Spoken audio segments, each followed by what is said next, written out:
Ladies and gentlemen, welcome to the 5th episode, number 5, baby, of Shot of Nostalgia, ECW 1995. We're doing that deep dive down the road. We're going to be driving through. We're going to be hanging out today. We are covering the one and only event, Enter the Sandman. As always, I'm good old Mikey Dangerously with my partner in crime over here. Live from the No Cell Studios, it's the Ace of the Tavern, Stephen ACEFIELD, and once again, Mike Belcaster. I'm in two places at once right now, so we're coming to you Friday night. If you are seeing me live in Whitestone, New York, you're like, how is he in two places at once? It's magic, dude. It's the magic of the time-traveling experience that is Shot Nostalgia. What's going on, man? I hope you're feeling better. I'm getting there. I'm maybe getting worse. I don't know yet. We're still making it there. But you know what the best part is I'm alive in 1995, brother. All right, so as Belcaster mentioned, we are going to be reviewing ECW Enter the Sandman 1995. We're going to go through all the results of the ECW Hardcore Television results leading up to the event. So we have a few to go through, and each week we will go through an ECW special event in 1995. We'll build the context around it. We'll obviously get through Dave Meltzer. So if you're new here, that's the journey we take you on. We'll be here for about 2 hours. So buckle in, hop in the chat, have a conversation. Tell us what you think about the show. That's the most important part. I want to hear your feedback. Absolutely, man. It's a hell of a show we got coming to us. I'm excited, man. I can't wait to go through it all. All right, so I'm going to show you guys the graphic here, and it's a beautiful, beautiful graphic. We got, as you can see, Bill Alfonso on there. We got Eddie and Dean. We got the new world champion, the Sandman. The event is named after the Sandman, so 2-5. And, man, this is going to be a really fun event to talk about because Bill Alfonso, quite the character. Everybody remembers him as the manager, but we got to see the introduction of him as a character here. And we'll get into it, man, because Meltzer talks about why they did it. But this is some real, genuine heat that they're conducting here in Philadelphia.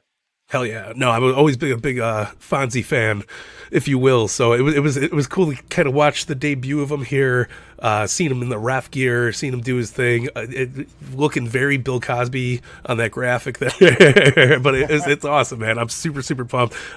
Yeah, man, it's cool to see him not so much the big-ass loudmouth that he grows into, but I mean, that's not going to stay that way forever. Should have brought a whistle and just whistled nonstop. The other thing that was like really odd, and like we've talked about this, whether it be with Kevin Sullivan or me seeing Ernest the Cat Miller and then Juventud Guerrero, I'm seeing right now. But there's also the double dog collar match. There's only been 2 tag team double dog collar matches in history. The first being the Pitbulls versus Public Enemy, which we'll cover here and Enter Sandman. And then the one that happened this past weekend between FTR and the Briscoes. So it's weird how it works out. You and I couldn't have timed it any better. We obviously didn't line it up. There's no way we would have known that. Damn, how crazy does that work out to be that way? Yeah, man. But I mean, it's just fate, right? What a hell of a job by the Briscoes and FTR, first and foremost. That match absolutely stole, I think, the month of wrestling here, right? And we're not even fucking halfway through it. Yeah, not to go too far on a tangent about it, but we were doing our tavern top 10s of the year or top 8, whatever it is. And, you know, Tom set up the WordPress thing where you could put your answers in, and I submitted mine. And it was really challenging. I had to keep going back and forth because I was like, am I just thinking FTR and the Briscoes as the dog collar match being the match of the year because of recency bias? Or is there another match that was better? And I won't tell you what I chose, but that is also, I mean, sometimes the last impression is the best impression. And what a mark that they made on 2022, not only in that match, but all of the matches that the FTR had. But damn, it's going to be hard to top that match when you're picking a match of the year.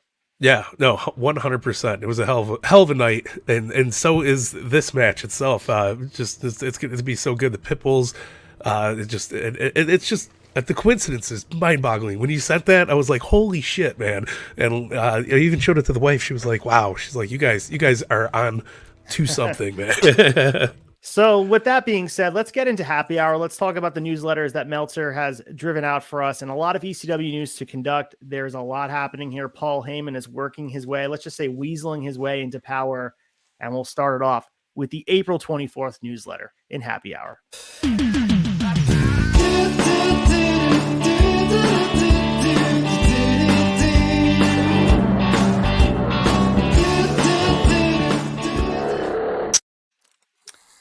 All right, Dusty never gets old, man. Here we are, newsletter, man. Dusty Rhodes leading us in. He's upset, but we're happy. We have Dave Meltzer guiding us through this wonderful time that's 1995. And we mentioned, I believe it was last week, about the yearbook. My yearbook has shipped, so I should be getting to my door soon, hopefully. So I'll be able to have that. Maybe it'll be different. It might be a little bit harder to. It's easier to copy and paste from the digital version, but it'll be nice to just be able to thumb through it. You know, if you have some spare time and a nice little coffee table present for someone in your life. Sitting in front of the fireplace with the beautiful crackling in the background, and just like blazer on. Yeah, May 17th, 2016. We got it's beautiful, man. So let's start with the April 24th newsletter. And for the second straight week, Saturday night happenings at the ECW Arena in Philly made headlines. We talked about Sabu, the controversy regarding him being fired, and given a unique show-long burial by both the promotion and the fans had just started to dissipate. Along came another unique situation with Shane Douglas. And we talked about Shane Douglas being important, let's be honest, a godfather to ECW. He was the first person to throw down that NWA championship to crown it as the Extreme Championship Wrestling, disowning what was Eastern Championship Wrestling, and how quickly the fans seemed to turn on him. And Douglas, real name Troy Martin, dropped his ECW title to the Sandman on 4/15 at the ECW Arena in Philly, when woman who had turned on Sandman last week to help Douglas win turned on Douglas, allowing Sandman to capture the title. We discussed that all in depth. But after the match, Douglas put on a Monday Night Raw t-shirt and said he was going to a place where they do real wrestling. He walked out the front door, and Douglas on Monday told those who called that he's headed to the WWF. However, the incident is scheduled to air on this ECW television this week. So Meltzer had confirmed that virtually the entire scenario, save Douglas putting on the Monday Night Raw shirt, which nobody knew about in advance, was an angle. ECW was under the assumption when TV was put together that Douglas is still with the promotion, and angles including Douglas for the future were being formulated at least as of late Monday night. They were also aware his talks with WWF had grown more serious of late, but the root of what had happened was a pure angle. I bring this to you because we talk about work and shoot and working a shoot into an angle and using real life and turning it into a story and what we want to happen with the Punk situation. But what are your thoughts on this, what happened with Shane Douglas? And they're using the negotiation tactics to get heat. And we'll talk about the heat that Bill Alfonso gets, but this is genuine heat that he's getting because people think he's leaving. Yeah, no, absolutely. I think it's brilliant on not only, Shane Douglas, but Paul Heyman, Todd Gordon, whoever is all involved in the party. I think it's great for ECW and so innovative at the time. I don't think we see anything like that up until now. I mean, you're teasing contractual stuff that, you don't see that in WCW. You don't see that in WWF, or God, no, you would never see that in WWF, not even to this day. So very, very awesome. I think it's beneficial. It's good to get the smart fans, especially the ECW rabid fans that are, the guys that are reading the newsletter, the people that are there week to week to week, paying attention to everything. Is brilliant. You're working the marks, brah. You got to kind of do it. So good on them, dude. Yeah, you nailed it. I think that they recognize that a core of their audience are the ones that are diehards. They're traveling to the shows. They're the ones attending these internet conventions that are happening in different cities, whether it be Chicago, Baltimore, New York, Philly. And then you're telling stories through the newsletter. And that you apply that 20-something years later, 30-something years later to today, where you're using Twitter, using social media, using real life, tangible news, potential news of jumping from company to company and generating heat. Because that's the only way a guy like Shane Douglas, who, like I said before, is a hero to the ECW audience. The only way to get him booed is to do something like that. I mean, as soon as you put on those colors, you're immediately the enemy and boom, certified heel. No, 100%, man.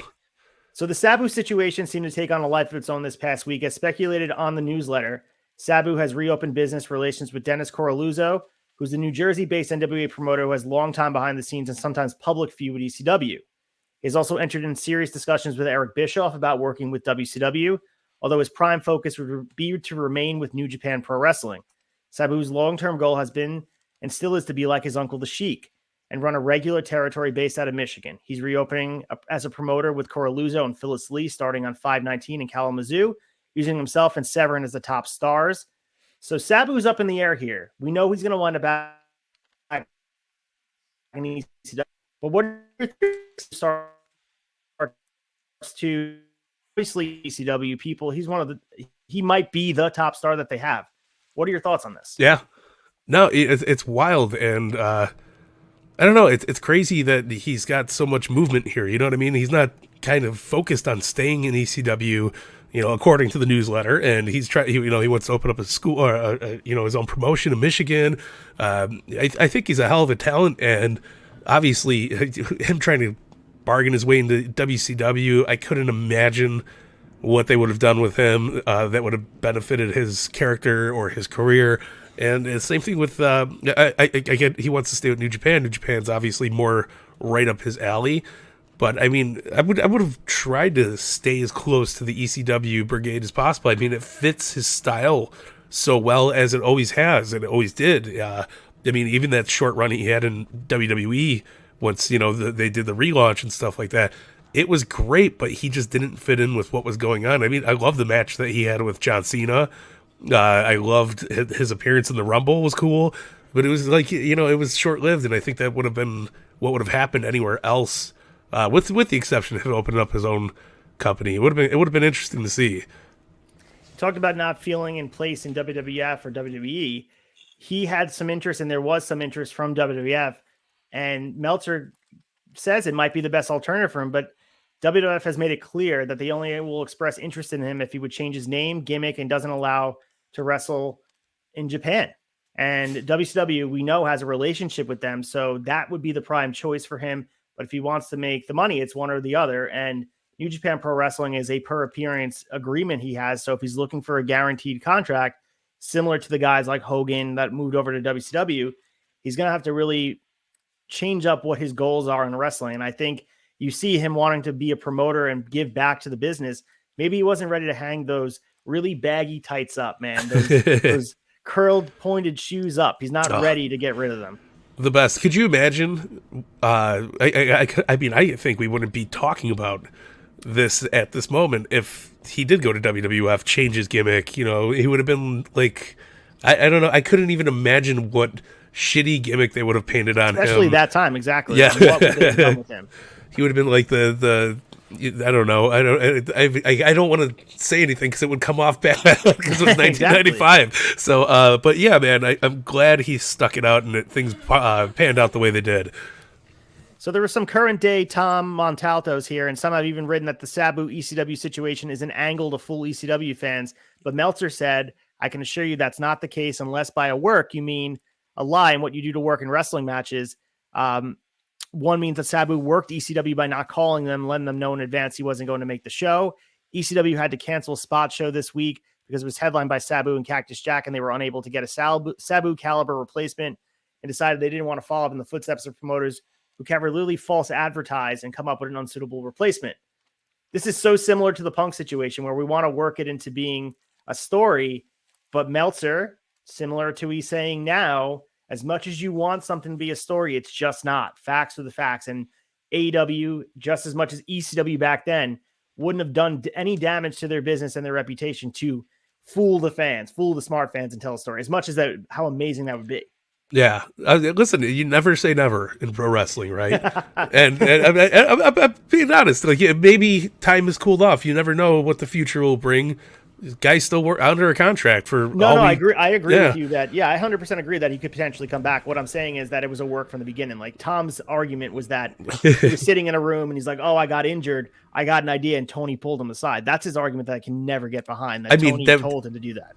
There'd be some quick on your feet thinking, right? No matter what the situation is. If mum's the word, but I mean, whatever the case is, I have hopes on being the Chicago boy that I am that we do get to see Punk back in AEW in the future, regardless of how it turns Ring of out. Honor, dude. Absolutely. At this point, I would be welcome to be wrong on the situation of being hopeful that it is a work or it turned into a work, whatever it is. But I still stand by it. I think there's too much money on the table to leave the man off of the, off the cards in the future or whatever it is. And same thing here with Sabu. Way too much money on the table, too much character development, too much the risk for the company. Sabu is a draw. Obviously, he is an on-demand talent in 95, much as CM Punk is in 2022. And you know what? You want to use Sabu as a learning experience. They were able to get back to the table and work together after they buried him on TV. And Tony Khan hasn't even done that. I mean, maybe you can make the argument the Elite did that to Punk, but is it worse than Paul Heyman getting a full 2-hour-long burial saying fuck Sabu and leading a chant and saying he let you down? I mean, it can't be worse than that, right? Yeah, 100%. And I think that's the beneficial side of what Tony Khan's doing, keeping his mouth shut, because you never know where it's going to go. And I do like how everybody kind of shoos it off, even Kenny Omega himself saying, let's just put it in the past, let's forget about it, whatever. I mean, even if he goes right after that and does, his mocking in the ring and shit like that. But still, the off-air characteristics are more to judge than the on-air antics that they're doing. So I still I'm holding down the fort. I hope it's gonna work out in the future. But like I said, I'd be more happy to be wrong at this point, because it'd be like, okay, cool, at least it's said and done. Then that's where the hope is there, because nothing is ever done until Tony Khan comes out there and fuck CM Punk. But even if he did that, seeing how it happened here, Sabu wound up back in ECW and was a huge star. Most of his success was there. So I'm on the camp with you. I think it's potential, like, never say never in wrestling in that regard. I don't think it's possible to pull off a work just in 95 or 2022 from the beginning. But if you turn a real life situation to work, that's possible. Like turning the Montreal Screwjob into the Mr. McMahon character. It's a beautiful, happy accident. You can make a lot of money out of that Punk story. And same thing with the Sabu, which leads us back into Sabu. Let's dive back into ECW. Some have even written that the Sabu ECW situation with Todd Gordon, with him making a brief statement that he was suspended, was removed from the show's open. However, the chants of fuck Sabu were evident throughout the show, and some have claimed even in spots that didn't actually occur in the building, as if they put them in themselves. Thoughts on that? Like, do you think they'd be petty enough to do that? I read that. I was like, there's no way they would do that. With the way ECW's production values are, I don't see them editing too much anything into the show over besides replays. Them editing in chants is ridiculous. I mean, we even heard during the Public Enemy match, the dog collar match, that the crowd went wild. They were saying fuck, they were chanting fuck Sabu for a good portion of the second half of the match. So very interesting to see people trying to put the tinfoil hat on and read way too much into it, like we all do. So Meltzer has a lot to say on here, and if you are interested in this to read more, there's definitely a lot in here, and you guys can also order the yearbook and check it out in physical copy. But ECW deserves credit, and this was what Meltzer saying, for being far more honest with their fans in regard to the situation than WWF, WCW, and even Smoky Mountain Wrestling have proven to be in similar situations. Paul Heyman pretty much well told the truth in the ring. It was a bombastic version of the truth, but it can be a bombastic individual. Whether the 4-8 show continued to the company, or at least Chris Benoit and Dean Malenko went overboard, either playing to the fans in regard to the Sabu chants or inciting those chants, is another matter. Certainly that wouldn't have occurred in other offices, although it is something Bill Watts or Vern Gagne would have done in the same situation, although not to the same degree. And turning a real life situation into a storyline would be ideal, but they wouldn't be able to do it. Meltzer will continue saying that fans have every right to do and yell and scream whatever they please, so as long as they don't get violent or excessively vulgar. They did get vulgar, but I think it's pretty well understood that unlike in other arenas, due to the uniqueness of the environment and the promotion, that it's acceptable behavior at the ECW arena. So thoughts on that about the false advertising thing? I know we always talk about that on the independents. You and I both have some experience, you more than I have with the independents, about false advertising, getting people in the door and then pulling the wool over their eyes about what the show was and who was supposed to be there. Paul Heyman, for everything he wasn't a false advertiser. He told you how it was. But what do you think about that? That everybody else was like, you just get them in the door, make them pay, and then deal with it after. Paul Heyman didn't want that. No, I think he had a lot of credibility and a lot of pride for his business morals. I think he didn't want to mislead anybody, because listen, it's it's a hard thing. I mean, he even offered the refund if fans weren't happy, and like, I mean, we went over that, but like, you're not gonna be, an hour and a half into a show like this and be like, all right, time to go, guys. Like, let's go get our money and get the fuck out of here, right? You're already there for the party. You're already having a good time. Yeah, I give Paul a lot of props. I've seen lots of independents. We're booking Kevin Nash this weekend. Come on out and blah blah. And thankfully, with the day and age of social media, Twitter, and all this shit, the talent can call out these people. We do see like Cardona does it all the time. Kevin Nash has done it. A lot of wrestlers come and they'll stand up for themselves, saying, "No, I was never booked for this shit. This guy's an asshole." And they'll call the guy on his bluff. It's better to do that than to lie to people and try to just get a buck. I mean, you're going to have to offer refunds anyway, no matter how it is. If you're booking it, or if you're claiming you're booking a talent, and they don't, they're not on the card, not coming to the show, you're just trying to get dollar from it. You're going to shoot yourself in the foot. You're going to have to give away refunds. You're not going to have posters. You're not going to have the right merch to sell. It's a whole clusterfuck. So good on Paulie for doing it. Yeah, before I get into what Meltzer believes, he gives finally his opinion on the Sabu situation. He's remained pretty neutral the whole time, just given the facts. He'll give his opinion in a second. Speaking of false advertising, about 2 years ago, I went to a show, House of Glory in New York City, or they were at La Boom in Queens, New York. Cool arena. House of Glory is a great promotion run by Amazing Red. And the original match was the Briscoe brothers versus the Lucha brothers. So I was like, damn, I got to get tickets. It was in advance. And then it was a week before, I was like 6 weeks before Ray Phoenix had that crazy elbow injury where he went through the table in the tag team championship match against Jurassic Express. So it was less than 2 years ago.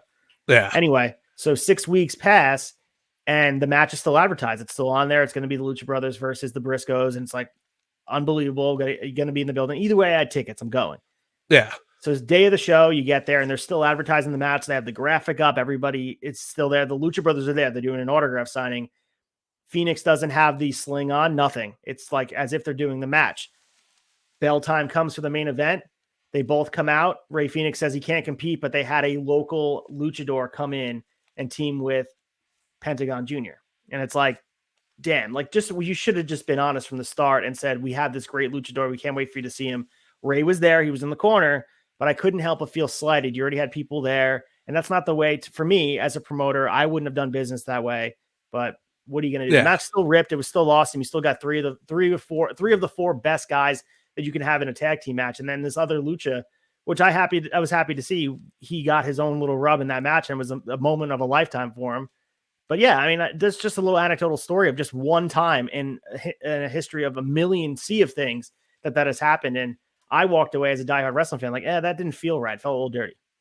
Yeah, no, and listen, I mean, understandably, you paid for that match, it's like buying a DVD and not having the ending of the movie on it. Like, it sucks the whole, the life out of the show, but a good replacement, understandable. All they need to do is post a disclaimer somewhere, a note saying, hey, due to the unforeseen circumstances that Ray Phoenix fucked his elbow up, much like a Paul Heyman would, right? Due to the unseen circumstances that happened on AEW television, the main event you guys paid to see, it's not going to happen, but we have a replacement. And I think it would be understandable, but I mean, waiting until the main event, it's a little shady, but it is what it is, right? You still probably got a hell of a match. And I'm sure it was a good time. It just wasn't what you were expecting going into exactly. it. And I walked away. I was completely fine with it. But I thought about someone who came there like as an AEW casual that came in and like, oh, I can't believe the Lucha Brothers are going to be here. I can't wait to see them work. And someone that may not be familiar with the injury takes all that time to heal. He's doing the autograph signing without the sling. So you're kind of, I don't know, maybe they told him not to wear it. Maybe he didn't have to wear it. I'm not trying to say they're doing anything shady, but it just feels like that is the norm. While Paul Heyman worked outside of that norm. And that's why it was so beautiful that he was like, you know what?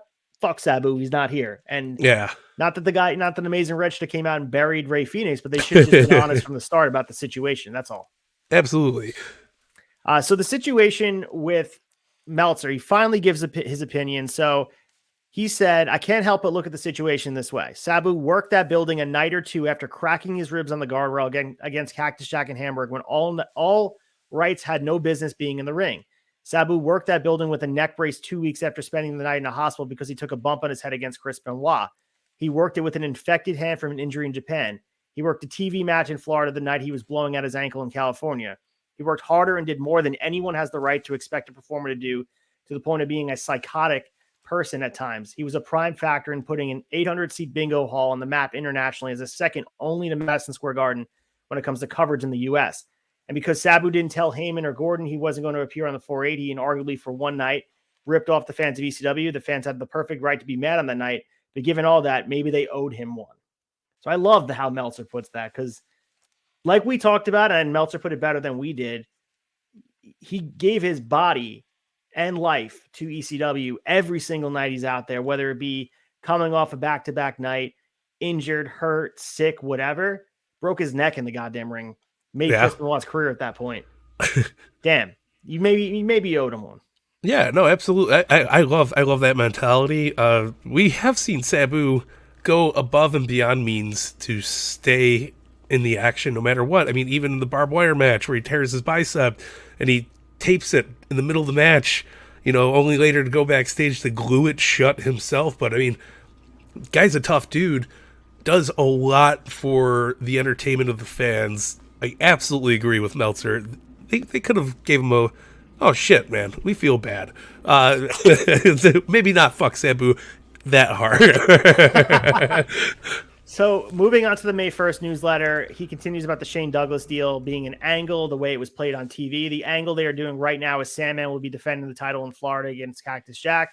And they're saying Cactus Jack is Douglas's best friend. Whether that's a shoot or work, I'm not sure. Their relationship. You have any insight into Cactus's and Shane Douglas' relationship? I was just rereading Mick Foley's book, and they both trained under Dominic DeNucci as, getting started off. So yeah, I could see them being very good friends, especially in the ECW world. I think Shane Douglas might have had a little bit of getting pull for getting Mick Foley there.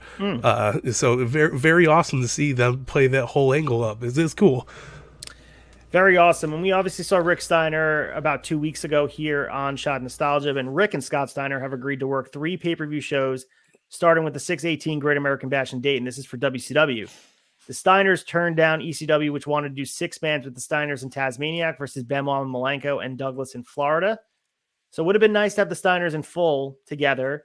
I loved Rick Steiner in ECW. He fit like a glove. He seemed like he was very, he seemed like he grew there. Like for a guy that was just a one-off to replace Sabu, it left me wanting more, and it would have been really cool to see a match like that. That would be a killer match. The Steiners and Taz teaming against Benoit and Malenko. And Suplex City would have been invented that night. Like that would have been the Suplex Country, man. It would have been crazy. But listen, the Steiners really fit into that Taz character, and just who would have thought that in a few months, maybe Benoit and Malenko would be there when the Steiners are in WCW. Time's crazy. It was pretty cool though. So there is an anecdote, and I love to pull the letters out, and we're gonna have more letters for next week, but there's some letters I put in here about just written to Dave about ECW and some different promotions. And I thought this was interesting, especially when we're talking about best matches of the year and how he rates the matches. And this was someone named Vinnie Carolyn from Staunton, Massachusetts. He wrote to Dave, "You recently wrote the JWP women's match at the Dome was the best opening match you've ever seen and gave it just under 5 stars. Liger versus Pillman was the opening match at Super Bowl 2, and you gave it 5. Now, this match may have been better than Liger Pillman, but if the quality of wrestling has changed so much in recent years, how has the star rating system also changed because matches have gotten so much better? I mean, I think it was because the quality of wrestling has clearly gotten much better on a worldwide basis." So people give Meltzer a lot of shit for the scales, and we see all these Kenny Omega Okada matches get 6.75 stars out of 5. They break the scale, all that stuff. You look at some of the best rated matches of 2022. Will Ospreay has like 2 matches that are 5.75, and there's multiple 5-star matches. I think Cody and Seth in Hell in a Cell got 5.2. So what's the point of a 5-star rating if you're going to break it? That being said, I don't want to go too far off the tangent, but this is what Dave Meltzer responded in 1995. His opinion might have changed, but this is what he said at this time. He said, "As the quality of wrestling improves, you got to adapt rating matches to the present. Liger Pillman was 5 stars on that day, in that it was a monumentally worked match by the U.S. standards at the time, and still would be today. What the JWP women did at the Dome, a great deal of it hadn't even been invented 3 years ago, but it wasn't any better than numerous recent All Japan women main events. What are your thoughts on how he's rating these matches? And do you consider when you watch matches, do you grade them on the same scale? So say, I guess my question would be, if you're watching Macho Steamboat at WrestleMania 3, and then you're watching Kenny Omega versus Bryan Danielson at Grand Slam, do you have them in the same sphere, or are you looking at them in context of the time that they happened? You know, it's a very, very good question. Also, Vinny, high five for calling him out on it a little bit, right? I mean, it's you got to kind of be accountable for these things, and that was he elegated it so damn well with his wording. But I think as time goes on, you kind of have to give each maybe it's each year or each generation, whatever, its own set of like you can't possibly look at a Kenny Omega Bryan Danielson match and say that was miles above what Steamboat and Macho Man did, or what, you know, Flair and Steamboat did. Like, that was then. This is now. We've come so far, and we have discussed every match has that that ability to be a 5-star match nowadays. So yeah, I think the scale should change a little bit. I personally don't scale anything. I like what I like. It is what it is. I'm not going to sit here and try to be like, I'm telling you for my mental purpose that this is the breakdown of why each, you know, match is this, whatever, this number. It's just to each their own, obviously. We're not going to sit here and try to say that we know more than you do. Fuck your ratings or whatever. But yes, I do think if you are rating on a scale, the scale should change per as the business changes. So when you do see a Kenny Omega versus Okada match, and you know you rate it a 6-7, maybe it's time to take the Meltzer rating and put it to a 10. You know, maybe it's time to get to that scale to where you could, because there's so much wrestling out now. There's so much good wrestling out now. I mean, you could turn on any Dynamite and be like, damn, that was a 5-star match. Fucking, you know, hook it up, write it up. But it's, I think it's the times to evolve are here, and they've been here for a while. Maybe Meltzer's holding on to that 5-star rating gimmick a little too hard. Maybe it's just let it flow open, man. What's wrong with the 10 stars? You know, why can't it be like that? Well, it'll certainly be interesting when we do our own ratings for the matches of the year and the event of the year and the arguments that are made. And I'm sure there'll be a lot of the same opinions, but I'm sure there'll be some differing opinions on who had the best match of the year. And I'm telling you right now, my match of the year, I don't think anybody else picked it, but I can make a really strong argument as to why it's the match of the year. And I made a list of 5 of the best matches I couldn't choose from. They could have been interchangeably put in that spot. And that's how close it was. We had so much, you mentioned so much good wrestling this year. I narrowed it down to 5, and that was challenging. And then taking it from 5 and getting it down to 2, I watched every single one of those matches to make that list. And I was left feeling like this specific match left me in awe still to this day. And I was like, you know what? That's the match of the year. And I go back and forth on it, you know? So I think that's a beautiful part about wrestling, that you can watch matches depending on your mood, just like food. Like, chocolate ice cream is amazing, but sometimes a day you don't want chocolate ice cream. Maybe you want something different. Maybe you want tacos. And tacos aren't better than chocolate ice cream, but they're both delicious treats, right? Absolutely, man. And it's really hard to develop that kind of going on a past scale. Like there's so many variables involved in wrestling. Storyline build up, what's going on to it. Like, do you remember what happened to it? Like, that all leads into the rating itself as well. So, I mean, some people might not like the Kenny Omega Bryan Danielson, you know, match. Some people might be like, whatever, it is what it is. But like, some people are like invested because they're, you know, diehards like we are, and they're like, man, this is the first time it's ever gonna happen. Like, maybe the only time. You never know. So it's all speculation, but it's fun speculation. I love tacos and ice cream all fucking day long. So let's go to the May 8th, 1995 newsletter. And we got Shane Douglas getting hurt on a 428 Milfonton, Pennsylvania house show in front of 185 fans. Just put that in perspective. He was injured on the second night in a match with Marty Jannetty. It was a throat injury. Originally, the doctors thought it was a crushed larynx. They thought he'd be out for a long period of time. Then they figured out it was just a bruised up throat. And he's going to be making his weekend shows in Fort Lauderdale and Tampa. So rub a little dirt on it, get back on the horse, and there you go. Shane Douglas, make your next town in front of 185 people. Hell yeah. I mean, tough guy Shane Douglas. He's got to do what you got to do, man. So the match ended just as Douglas got hurt and Jannetty beat him, which may have been a change of the planned finish. Douglas came out wearing the WWF shirt If anything were to happen regarding Douglas and WWF, don't expect it to be at least until after the school year ends, since Douglas isn't going to walk out on his job as a history teacher this close to the end of the year. These kids have finals, bro. So it's so funny that we were like talking about that at the time. I mean, wrestling is wrestling now, but back then, a stable job with a steady paycheck with benefits as a school teacher was much more valuable than being a pro wrestler. So you had to work. The pro wrestling stuff came after the fact, so you can't let go of your shoot job, as the guys call it. Yeah, no, absolutely. And I know lots of wrestlers to this day that are working in the school industry, the school system, if you will, because it benefits their summer, booking dates, of course. So hell yeah, go Dean Douglas, brother. Jim Neidhart debuted over the weekend. He lost to Jannetti and Ron Simmons, so he made an ECW shot, which I did not realize. Did you know Jim Neidhart made some dates in ECW? It's pretty cool. The beard is here, man. I'm here for it. Eddie Guerrero and Dean Malenko tore the house down both nights in TV title matches, with Guerrero winning the first night and them going the time limit in the second night. So they're working house shows too. So some matches that will never see the light of day because they didn't happen in front of cameras. You imagine the magic that they had working on these live audiences. And, I like to think about those things, that those fans got to see something special for whatever the ticket cost that night. Yeah, absolutely, man. All right. So we have more Dave Meltzer on Sabu, and I wanted to highlight this because I thought it was very, very good perspective. And we talked about what he said before about why he feels people thought Sabu should have been given a break by the fans. And he continued talking about Heyman in this instance with Sabu. And he said Heyman had no choice but to fire Sabu in that situation. And Sabu, in his own words, had already decided to quit when he got on the airplane to Japan. The issue isn't that Sabu chose New Japan over ECW. That's a debatable choice.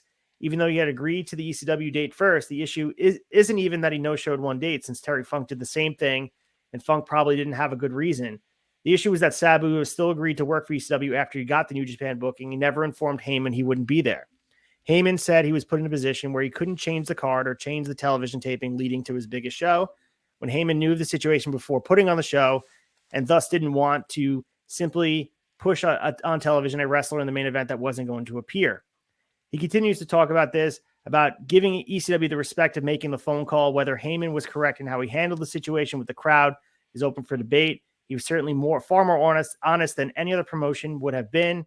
So again, reiterating the fact here with ECW and Sabu, putting a little bow on this. I thought it was a nice way to end the conversation about this, and just how important Sabu was, putting differences aside. And you could tie it to modern day with CM Punk. And I know that the conversation will continue circular until Punk says it himself that he's never coming back. And then even then, people won't believe him. I think when there's money on the table, when the promoter and a talent maybe have a tiff, whether it be big or small, you can definitely put your differences aside to make money. Point in case being Sabu and Heyman here. You can't bury a talent more than Heyman buried Sabu on TV with the fans. No. You can't. No way in hell. Not even Vince and Brett. It was no way. Nothing comes close. No, especially that fan base. It's all about reputation. And when you're sitting there telling them that Sabu did what he was perceived to have done to that fan base, he was dead in the water. And eventually he can't be denied. You put him in front of that fan base, they're going to cheer him because he's Sabu. He's homicidal, genocidal. He's suicidal. He's the goddamn Arabian friggin' facebuster given superstar that we know and love. So it's just interesting to see how it works out. And it gives me hope that any situation in wrestling will find its way to work out if it's meant to be. Yeah, absolutely. Money talks and people walk. Life goes on. All right, so let's go to the last newsletter to talk about here. It's the May 15th, 1995 newsletter. And this is what I was talking about with structural changes happening in the company of ECW. Meltzer says, don't be surprised to see major changes in the company within the next few weeks. Nothing has happened thus far officially, although we do know that offers have been made to people to buy into the company, although to our best knowledge, that hasn't happened yet. Paul Heyman said none of this is a negative and that whatever changes will take place will result in being a huge positive. Heyman wants to press hard for more expansion nationally as soon as possible because both he and the wrestlers are getting impatient, and he feels if a move isn't made soon, that he may start losing key members of his crew. Steve Carell, who is a bodybuilding head honcho, and Stonecutter Productions, which syndicates the television, of a far bigger role in the promotion when it comes to booking more arena dates. So he's getting people involved that aren't in-house. He wants to move from a small bingo hall driven promotion to this worldwide entity that it eventually came. It ballooned to being the video games, the TVs, the pay-per-views, the merchandise, getting their name out there. But I don't know. I think the more we talk about this, the more I realize that they grew too much too fast. And that was sort of their demise. I think eventually they would have ballooned to being, I don't know, think of your favorite bands, right? The bands that blow up and they become who they are. And some of them can sustain what it is, but they lose, I guess, the identity of what they were, being that small, gritty, grinding band that had to earn every cent. I don't know. It just feels like he wanted something different, and I don't blame him. No, absolutely. And I mean, putting it to music is the perfect comparison. You can't go mainstream too quick, or else you're going to, piss off your fan base, your hardcore fan base, the people that supported you, bought your tickets, came to shows, bought the merch, bought the albums and stuff like that. And I think the same thing would have, it did happen to ECW, but they imploded. They just couldn't handle it for whatever. There was a lot of shit on the table to go wrong, and it never really necessarily went wrong in the way that you would have thought, right? You would have thought like somebody would have died on TV and they would have pulled it like that, and then the company had to close down, but it did not. It lasted long enough to a point where Paul left. Paul was in the WWE before it closed doors. It's crazy, man. Right. No, it's crazy, and he left the sinking ship before it sunk, and we talked about drawing crowds, and they're becoming this promotion that's based on reputation where people have to see it to believe it. And we had a huge crowd being drawn. It's the largest crowd in its history on May 5th in Fort Lauderdale, Florida, drawing 1,200 fans. And the Tampa show the next night drew 735. The negatives, however, were security concerns both nights in Fort Lauderdale. The show was nearly canceled that afternoon by the building because of fear of fan violence. At the door, they confiscated 2 boxes of frying pans, cookie trays, etc. And during the show, Raven and Tommy Dreamer went all over the place, and there were threats to shut the show down if anyone brawled outside the guardrail. People at the arena in Fort Lauderdale, obviously Philadelphia is a different story. They know the brand, they know what it is, but there's this misconception that it's all real. The fans are involved, and they're all someone could get hurt, someone could get seriously injured, or whatever it is. But they're taking out, imagine it's like a principal's office. I think it's from Christmas Story, to bring it back to Christmas here. She opens that drawer with all the teeth and all the different prank things. It's cookie trays, it's cheese graters, it's all the stuff from ECW, like confiscated from the fans, bringing it into the arena. It's hilarious. It's the best, man. Nothing like the 90s were crazy like that, like people were afraid. People were like, there was gonna be riots coming out from the fan base, and like everybody's a docile, little teddy bear come down to the end of it, but they just wanted to be there and participate in the show because that's what made the fun of it all. In Enter the Sandman, there's somebody holding a toy dinosaur in the front row trying to hand it to Pitbull. Like, it's great. Like, how can you not love that shit? So the final part of the newsletter here, Norman Smiley debuted teaming with Mikey Whipwreck both nights. They lost to Benoit Malenko. We hear that Smiley didn't look good either night. In Tampa, the crowd got hostile at the wrestlers every time they started going on the mat, so it hurt the match. All right, first thing, Norman Smiley. Any memories of him in WCW? Were you a fan? Absolutely in WCW. Okay. ECW, not even a lick. I don't think he ever made televised. He was just enhancement talent here. Same thing with Glenn Grell in ECW. He was just like enhancement. That's it. Yeah, I don't know. I never got super behind him. I dug his character. I thought he was one of those guys that was just there and it worked out. Like Parka maybe, but I think Parka miles ahead of Norman Smiley, right? But yeah, man, good. I don't know. I'm glad that they didn't choose to keep him around in ECW because I think it would have New Jack would have stabbed him eventually. I remember, and again, I admittedly wasn't the biggest WCW fan watching, but I remember the year, and it might be 99 or 2000, where he was hardcore champion. He wore the football helmet and the football jersey. That was like the Norman Smiley. I remember he'd be doing the dance and all that stuff. But yeah, he had a long career, and some of the names that pop up that came through ECW, it's wild to see. We're going to talk about Vampire Warrior, we talk about Jim Neidhart, Jimmy Snuka. A lot of names that you wouldn't associate with ECW came through these doors, worked in the ECW arena. Who's who were wrestling. Whether they stayed, that's a different story, but most of them did come through, at least had a cup of coffee there.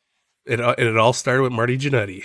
That's true. Marty Jannetty made about 4 appearances in our shows here, and he almost crushed Shane Douglas's larynx. So he's huge part. All right, it's time to get our fix. We're going to talk about ECW Hardcore TV for a few days. We have a house show to cover, and then we're going to be talking about Enter the Sandman.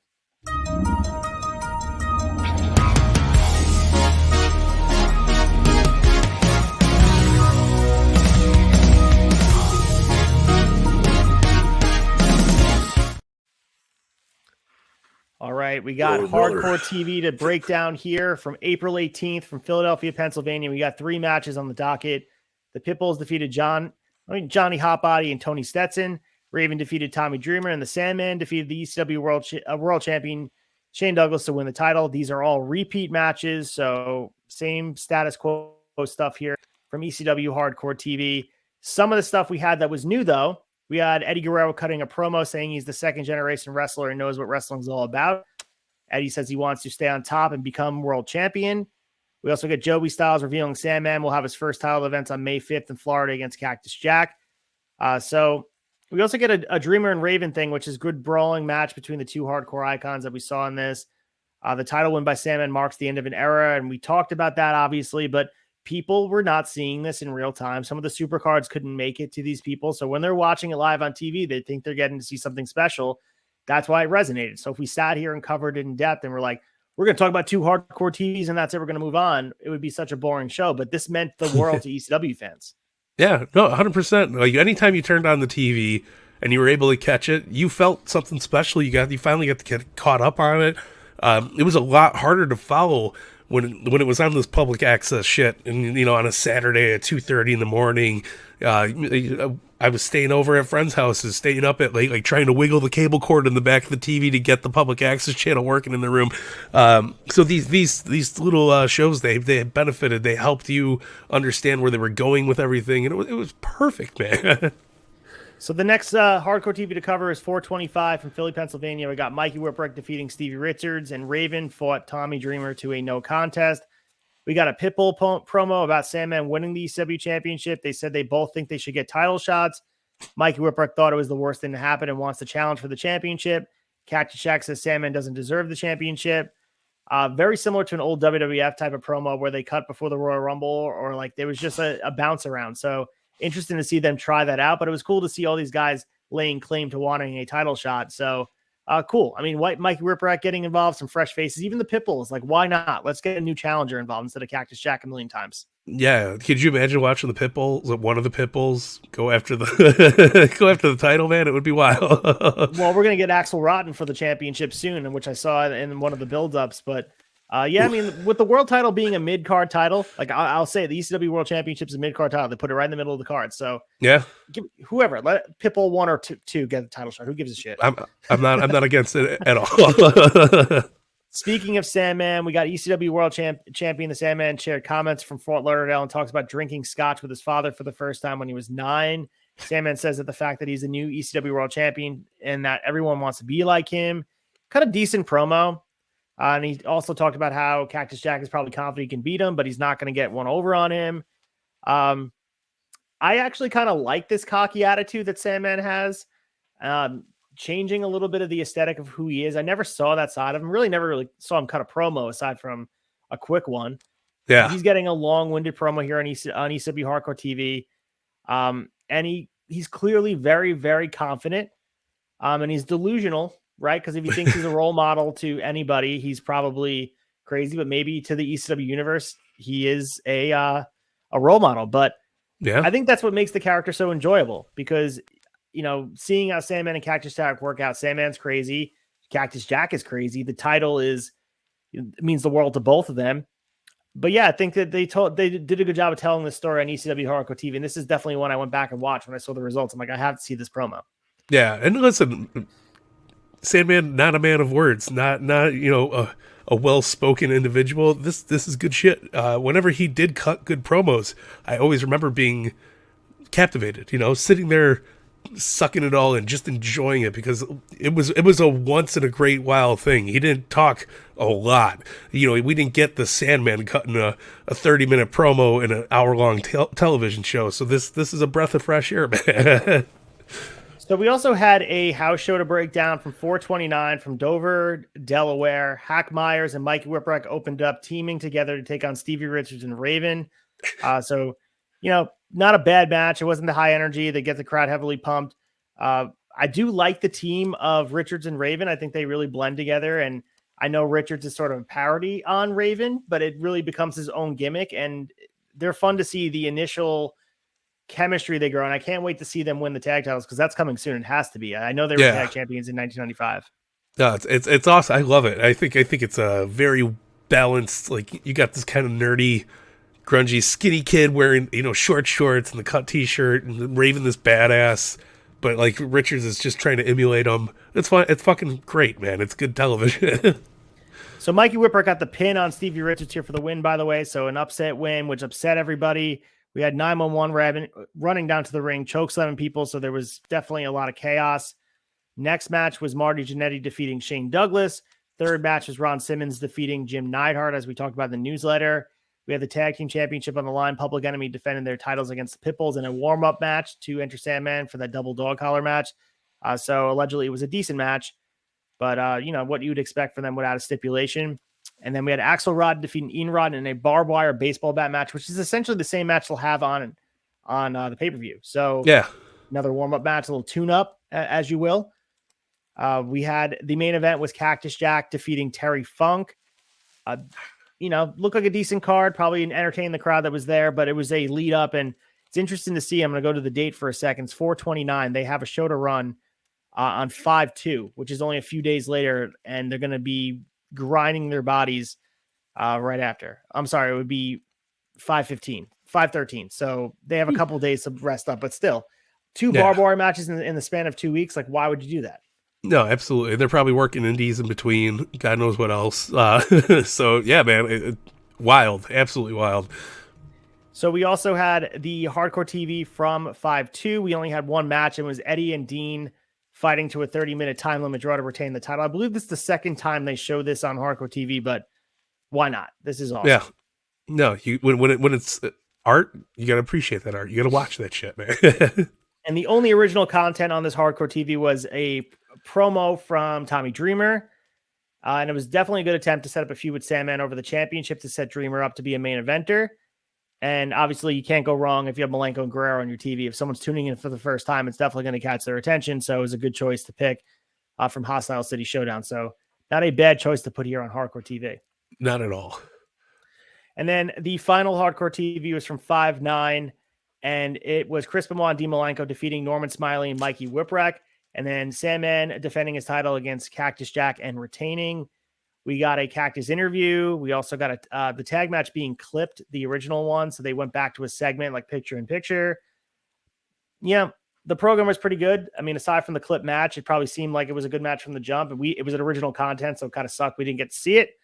And the main event wasn't a bad match. It was mainly the hardcore brawl, which we did see.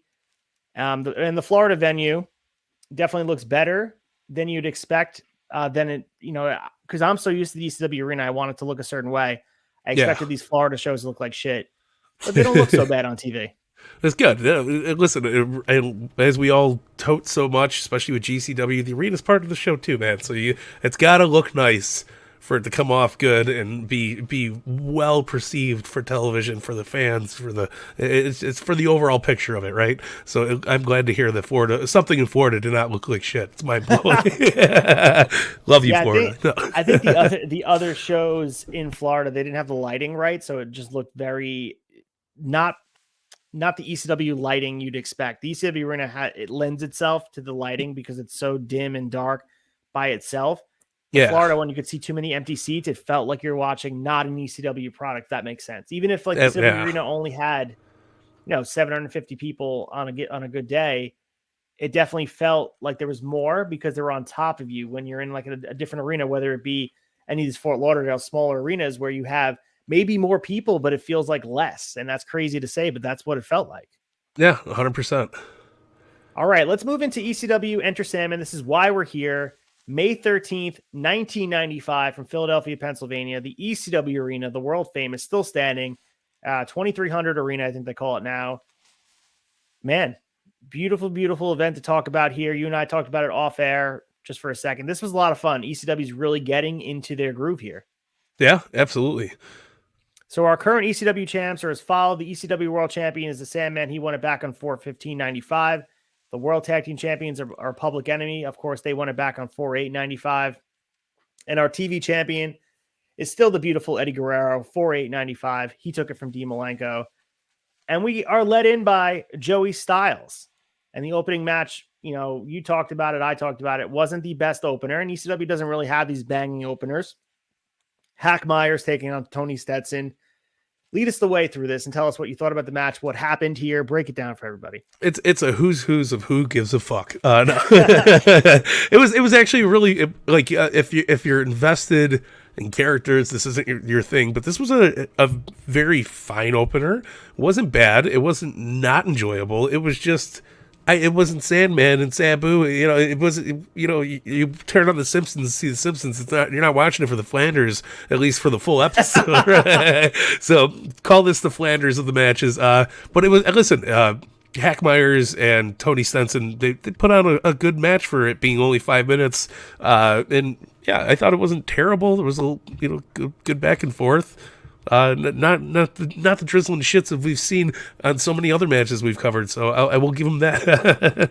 So Hack Myers is on the winning side of this for the first time, and we usually see Hack Myers taking the job here. 5 minutes and 33 seconds. You said it best. Not the worst opener because of the timing, but certainly to me, it was an example of Paul Heyman's ability to take relative unknowns with no athletic ability.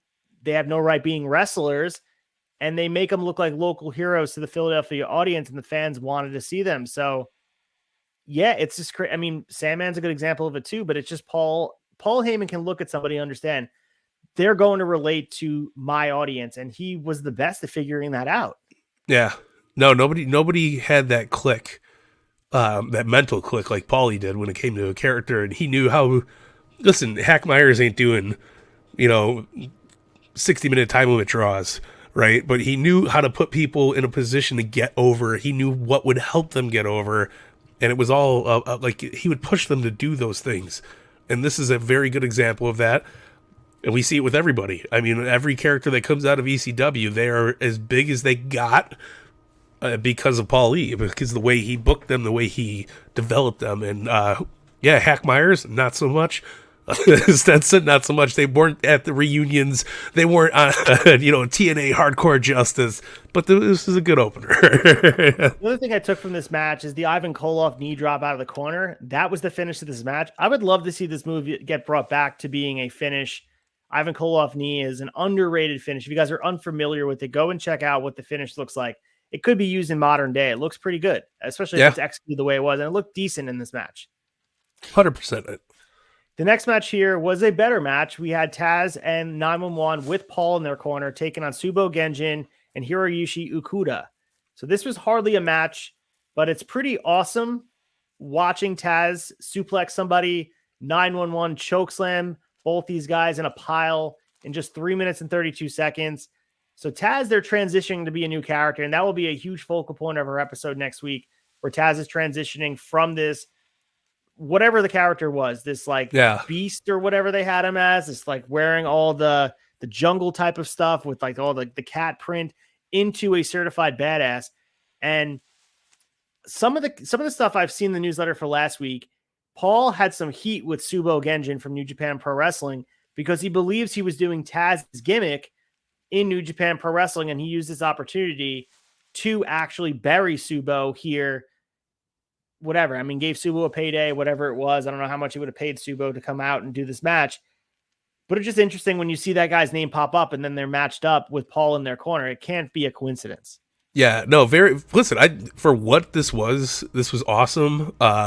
Definitely a squash match, if you will, but seeing Taz not suplex one guy, but two guys at the same time, really fucking badass. 911 coming out there doing his thing.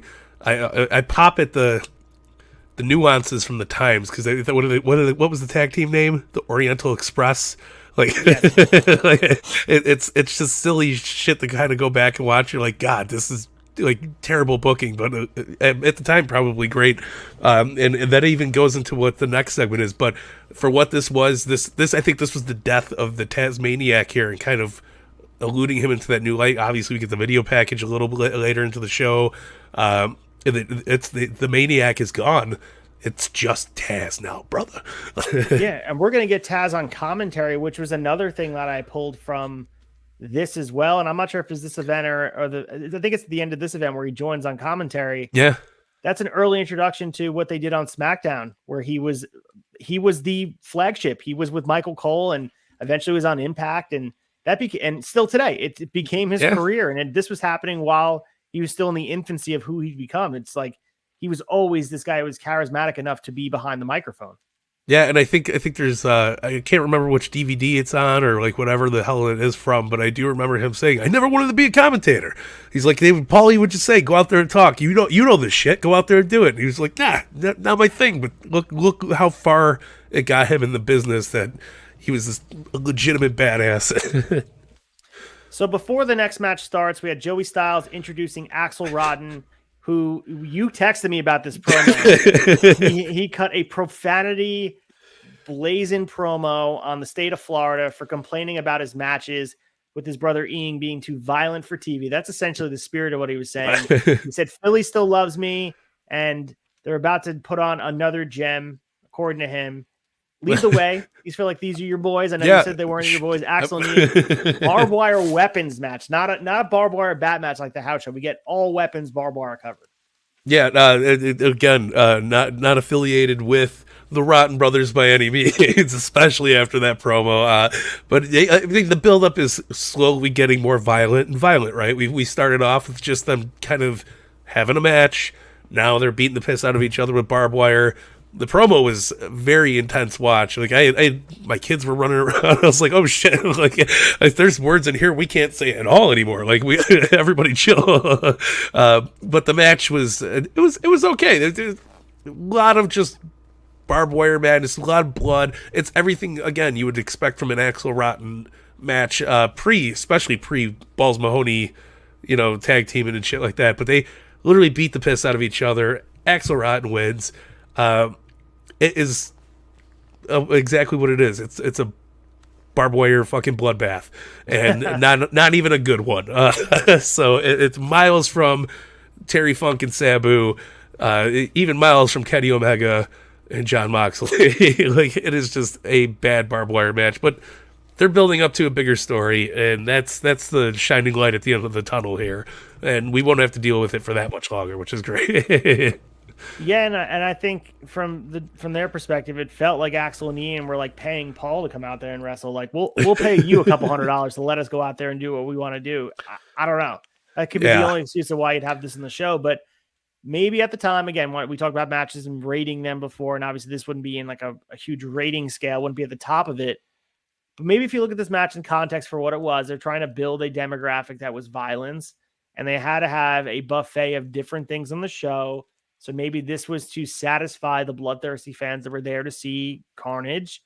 And, it satisfies that itch when you're having other matches that are like your Dean Malenkos, like your Eddie Guerreros. You're having matches that are a little bit more technically sound. You could scratch that itch. People feel like they got what they came for with the blood. And it was only 6 minutes and 13 seconds. It wasn't like it took on the whole card. Who cares who wins? It doesn't really advance the story. It just kind of continues. And then you move on. I think it actually, I don't know, it's just a little badge of whatever on the ECW show to show them we also do this as well. I know this is like not everybody's thing, but we also do it. It becomes a lot of their thing, especially when we'll see the debut of New Jack. That becomes their thing.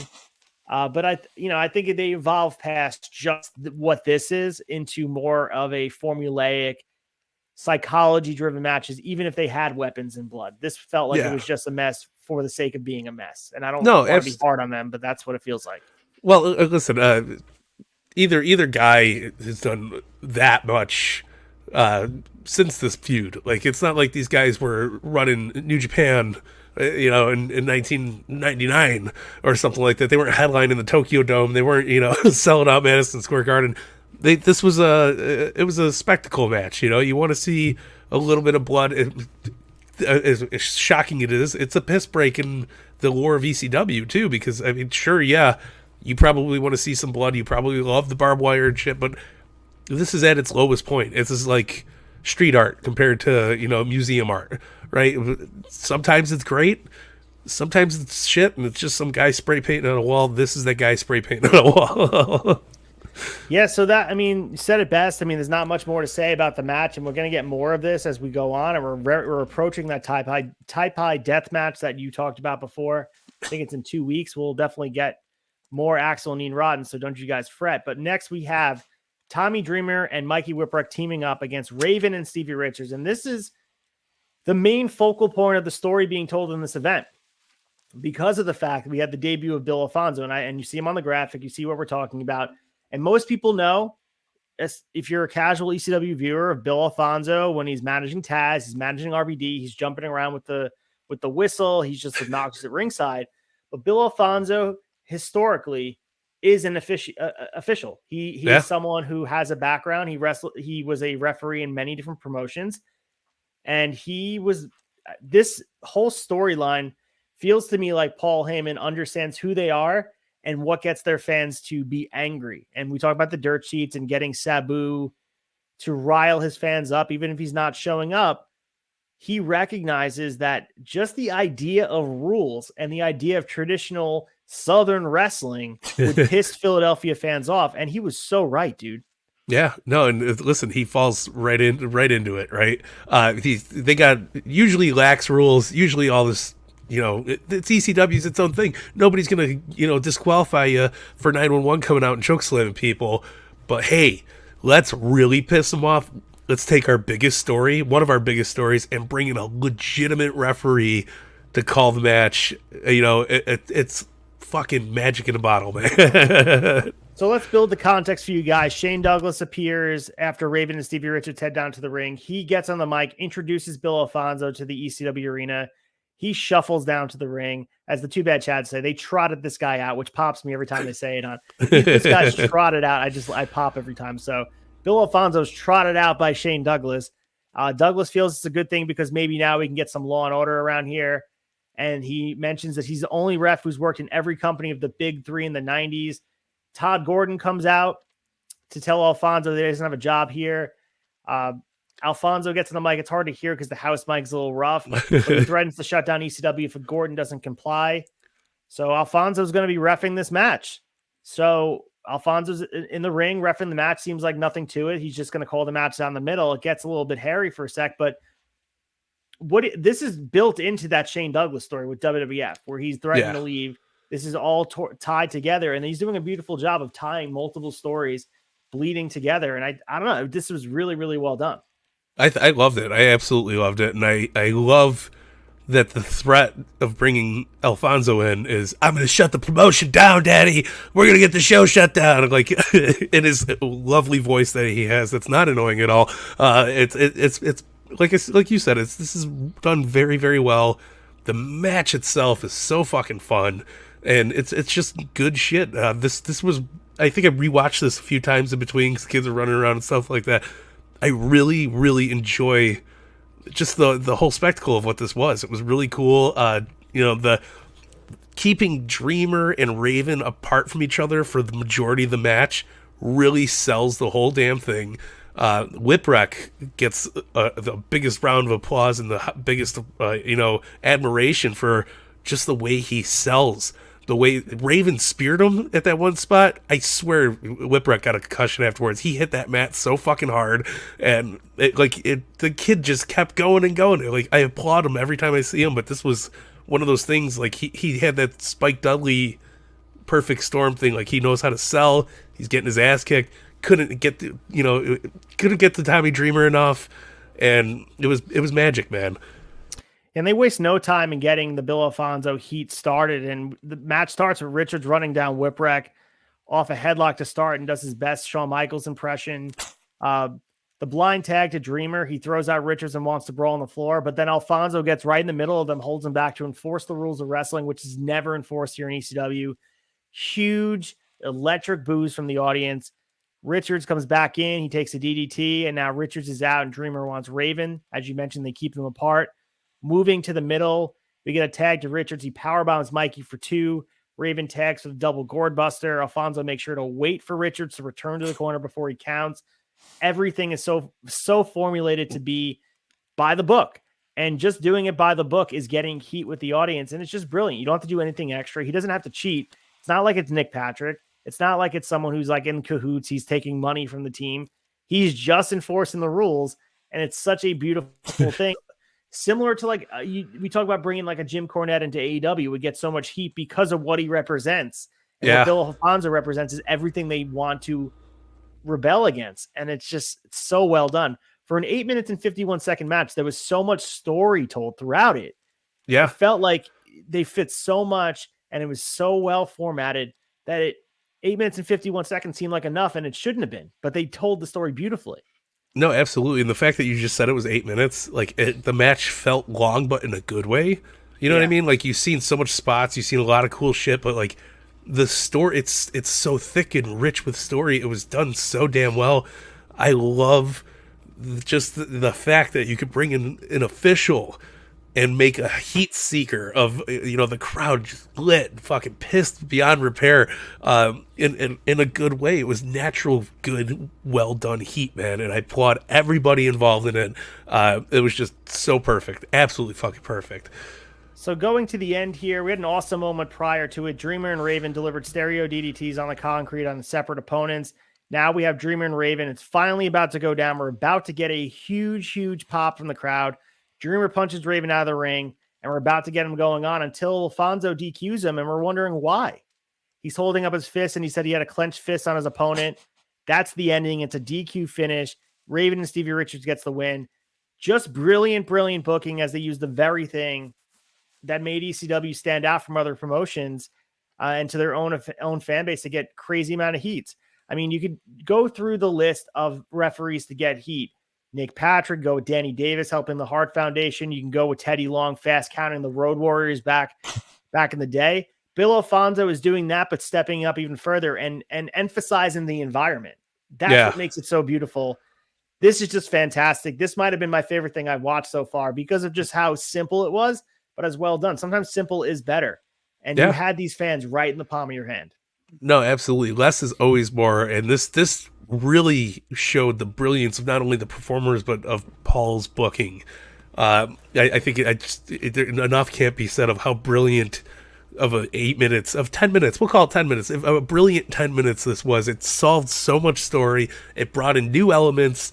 It made you frustrated your own self because you know what you're expecting from an ECW show, and you're like, fuck this guy. You can't do a count out. What do you do? You felt the hostility from the fans. It was beautiful, man.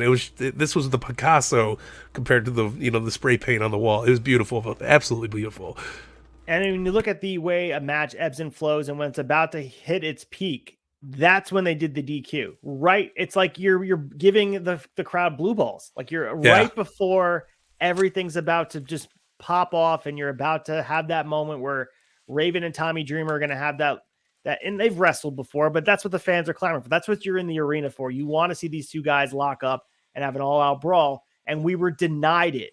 We were blue-balled by Bill Alfonso, and that's just going to get him more and more heat. I have a quote here from Paul Heyman that I pulled well after the thing. I think he did a sit-down interview, and he said, "We had Bill Alfonso do everything, every bullshit wrestling decision known to man. We did every rip-off finish because we had never done it before, and we put all the heat on Fonzie. We did things like reverse a decision, which we would never do. We had him call for a DQ because someone threw a punch. It was some of the most insane heat you had ever seen." So this is Paul Heyman after the fact, recognizing just how valuable this was to have as a booking mechanism, because you were known for not being able to do those things, and you book yourself in a corner. And we talk about AEW not using DQs and all that stuff. Yeah. And you become known for that. But if you put the heat on a character, it gives you that storytelling mechanism that you can be like, you know what? Every once in a while, we need an out. We need to have reverse a decision. We need to find a way to do a DQ to keep the title on someone that we're not ready to have lose. We're not ready to have another guy, the challenger. Like last night, for example, on Dynamite with MJF and Ricky Starks. Really, though, like Ricky Starks in WWE probably wouldn't have lost. You would have found a way to do a schmaz finish and have Ricky Starks coming out victorious, but not taking the title. But with AEW, they have the inability to book these finishes because that's what they're known for. Their fans don't like that. ECW found a way out. They put it on a character. It's brilliant. Yeah, no, it's just part of the beauty that Paul Heyman is known for. While he's so acclaimed, It's because he knows how to do these things. And what a brilliant way, like you said, to take that out and turn it into an angle with somebody. And like Fonzie's the perfect fucking guy to do it because he's a scrawny, loudmouth motherfucker. And, like, he's the guy you love to hate. And you want to hate him. You are like, I despise this guy. Even when I was a kid, I was like, I cannot stand, Bill Alfonso. Like, it would boom, and it was mind blowing. But yeah, kudos all around. This was a very awesome match, very awesome segment, beautiful storytelling, all the way around. Like, this is what ECW is all about. And when you pride yourself on giving finishes and following through on your promises, like we talked about with AEW and ECW and different promotions, so even some indies, yeah, you have a hard time finding the right decision where everybody's able to get what they need from a match decision. And sometimes, and I know we hate it, I used to hate it growing up watching Raw or SmackDown, you see the DQ finish, but sometimes the DQ finish is the right move. And I know when it's used too often, it becomes watered down and the effect of it loses what it was. But going back to the old Jim Crocker promotions and going back to the old WCW, even going back to the old WWF, when a DQ was used, it was to advance a story. And that's what they're able to do here, because ECW would have never accepted it if it was just done. Now that you have Bill Alfonso, not only do you have a scolding hot heel, but you also have a way to advance a story and continue it. Like, now you can advance Tommy Dreamer and Raven past the point where now people are craving them to lock up even more. Where if you give them what they want every single time, maybe they get sick of that and they don't have that tension that's built up. I know we're just kind of waxing poetic, but I think if you guys haven't seen this, I don't know, this was just Paul Heyman's mastery at work. No, 100%. Like, you could do, a best of 7, make it fantastic, but eventually by like the 5th match, it's going to fall on deaf ears unless you figure out something like this to do. And I think this is like I'll say it all day. It's brilliant. Absolutely brilliant. So after that, the refs hold back Dreamer from Alfonso, who's screaming in his face. And ECW, I mean, you're at this point allowed to just put your hands on the referees and officials and valets and whatever it is. But Alfonso, for some reason, is protected. So that even gives more heat, because you'd expect Dreamer to be able to pile driver, but he doesn't get his hands at him, not able to get his hands on him. But then Shane Douglas comes back in the ring. He's stirring the pot to dare Dreamer to pounce Alfonso. Cactus Jack comes down to be the voice of reason. And he tells Douglas that nobody wants him around anymore. Shane is on his way back to WWF anyways. They share some words to get a little intrigue building up the winner of Sandman and Cactus to meet Shane Douglas later on the show for the ECW title. So even after the match, really well done about even tying in the main event story with this. It just was, I mean, chef's kiss as to what they did here in a short amount of time, which all told, probably 12, 13 minutes, all told, with the match and the segment after. So effective. Yeah. No, absolutely. And a good way to tie in the main event, make you go, oh shit, we're going to see, the fallout from this. It's a great booking decision on a show. And for this being where it's at on the card, you're kind of giving that segue into, oh shit, like this is going to go for the title match now. Like, now you're amping up your fan base while they're in the building, which you don't see a lot at all in wrestling. It's awesome. It's just excellent, man. So the next match here will be ECW World Television Championship on the line. Eddie Guerrero, the defending champion, taking on Dean Malenko. As I mentioned before, Taz gets his little debut here for special guest commentary. So we talked about FTR Briscoes for 2022, but in 1995, the matches everybody was talking about was the trilogy of Malenko and Guerrero from 1995. This is the third match that they've had. There's the Hostile City Showdown 30-minute draw, the 2 out of 3 falls match before both men left for WCW, and this one. So these 3 matches are the essential Malenko Eddie Guerrero watch that you need to watch from ECW. Some people may want to point out some of their matches on fan cam from house shows, but those really don't count. There's really just these 3 matches that people need to see if you want to understand the impact that these guys had in ECW. You can make the argument that Hostile City Showdown is probably the best one, but I guess you could talk about this one. I mean, the chemistry with them. Lead the way through. Tell me about your favorite parts of this match. I mean, we know what it looks like. It can't be bad. These guys are just matching in the ring, but did you think this match was better?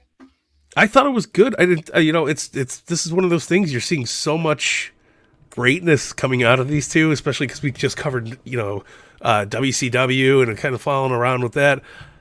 The formula, they still bring you in and draw you, and that's the art of Eddie Guerrero and Dean Malenko. I mean, these two could literally sit there and draw stick figures, and it would be a spectacle because they knew how to do it together. And this is no different. I mean, this one felt a little slower, a little heavier, a lot of down and out moments on the mat, but it was still a fantastic match. And it's crazy to think that these two, like, that their love for this business, them putting it out there every time they get in the ring, this is absolutely no different. They still put on a hell of a show, a lot of good stuff. I love Dean Malenko's shaking on the mat, selling. It really adds to the whole thing. I love Eddie, just the back and forth these two have, the timing these two have. It is so good. Eddie getting busted open by getting kicked in the head, brilliant. It was really good. And Taz on commentary. Was this Taz's debut on commentary, right? I'd have to say it was, because where else would he have debuted? This is the first time we're actually hearing him talk. I mean, the Tasmaniac character is supposed to be this guy who was Peter. They call him by his shoot name too, and he comes out there and he's a really, he sounded like a 50-year-old vet getting on the microphone. He's like, yeah, I know what I'm talking about, and it didn't click for me until like a little bit into the match. I was like, oh shit, this is Taz. Like, we just got the debut of it, so it's so much happening. Boozle, boozle. Yeah, but it was really good, and it kind of gave, like, not taking away from the match at all, but it gave Taz a complete different side of character, and that was very beneficial through this. And what a match for him to debut on and talk, because it's right up his alley. And he's like, oh yeah, he does his normal Taz shtick, but it's a lot more. It's like Taz on melatonin. He sounds sleepy, but he's really talking about all this stuff here. But yeah, man, the match itself, fantastic. I'll say it wasn't the best we've seen out of these men, but it was. I mean, it's like taking an hour off daytime. It's one of those things. Like, it's still so fucking great. It's putting extra cheese on pizza or not putting extra cheese on pizza. You can spin it any way you want. It's still a fucking amazing match. I loved it all, man. And this also speaks to the patience of the ECW fans understanding where they're going with this, and they accepted the time limit draw. Like, this was the second match in the sequence of these matches, and this is the second time limit draw. We got the draw at the Hostile City Showdown. This one's a draw. We'll finally get a finish at their last match, 2 out of 3 falls, where they're about to leave right before 96 or in 96, when they're about to leave to go over. I think it's the end of 95. I think we're going to get to cover it. Yeah. But there's something to be said here where the fans didn't react poorly to the finish. And we talked about that, where it just made sense. And there's patience with what they expect from from here. And they weren't, maybe it's the fact that they run shows in Philly so often that they weren't like, I need to see the finish here. They knew they'd be back the next week or the next month to see the show, and that they'll be able to see the payoff, because these fans seem like most of them were not just fly-ins. They were going to be ones that are here on a monthly basis, because that's what they did. This is their passion. So they were willing to sit back and just enjoy the chemistry between these two and enjoy the build-up and get another 30-minute draw. I think we only saw 12 minutes and 36 seconds on the screen of it. Yeah, there was a lot of editing. There's a lot of editing, and I think there was just a piece of the action here. I'm not sure why, but I mean, I think there was definitely a big cut from the moment they were on the mat, and then it clipped to Dean kicking Eddie in the head. Yeah. And I like that. I noticed it right away. I was like, oh shit, like we just missed something, because it was they were a different part of the ring and stuff like that. But like, I don't know what they're cutting out of it. Maybe there was some dead air or something, but maybe. I mean, who knows? But it was still a banger of a match, and I do love. I mean, this is they've done time limit draws in the past from '95. There was shit going all the way back into probably the late '80s. Who knows? Maybe before that. But you really grow to appreciate the time limit draw here, because you're like, man, these guys. I would watch them go for an hour, and what a beautiful way for it to get to the mountaintop is with the 2 out of 3 falls match, because then you're like, oh, well, we have to see a definite end. You know, like it doesn't get any better than that. And these guys could, like I said, they could ride bicycles around the block. I would pay hundreds and thousands of dollars to watch it all day long. Popping a wheelie with Dean Malenko riding the peg with Eddie Guerrero. I'm all in. All right.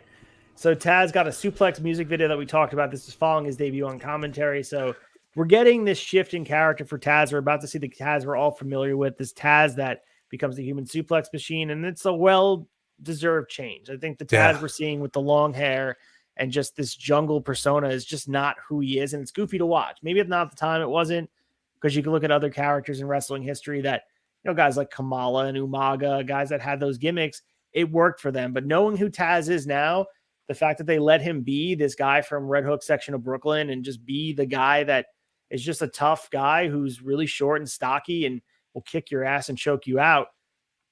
No gimmicks needed, bro. Like, that's what it is. Absolutely. And the transition felt right too. It was right it was about time. Like, I think that was the most gimmicky of a character we had in ECW.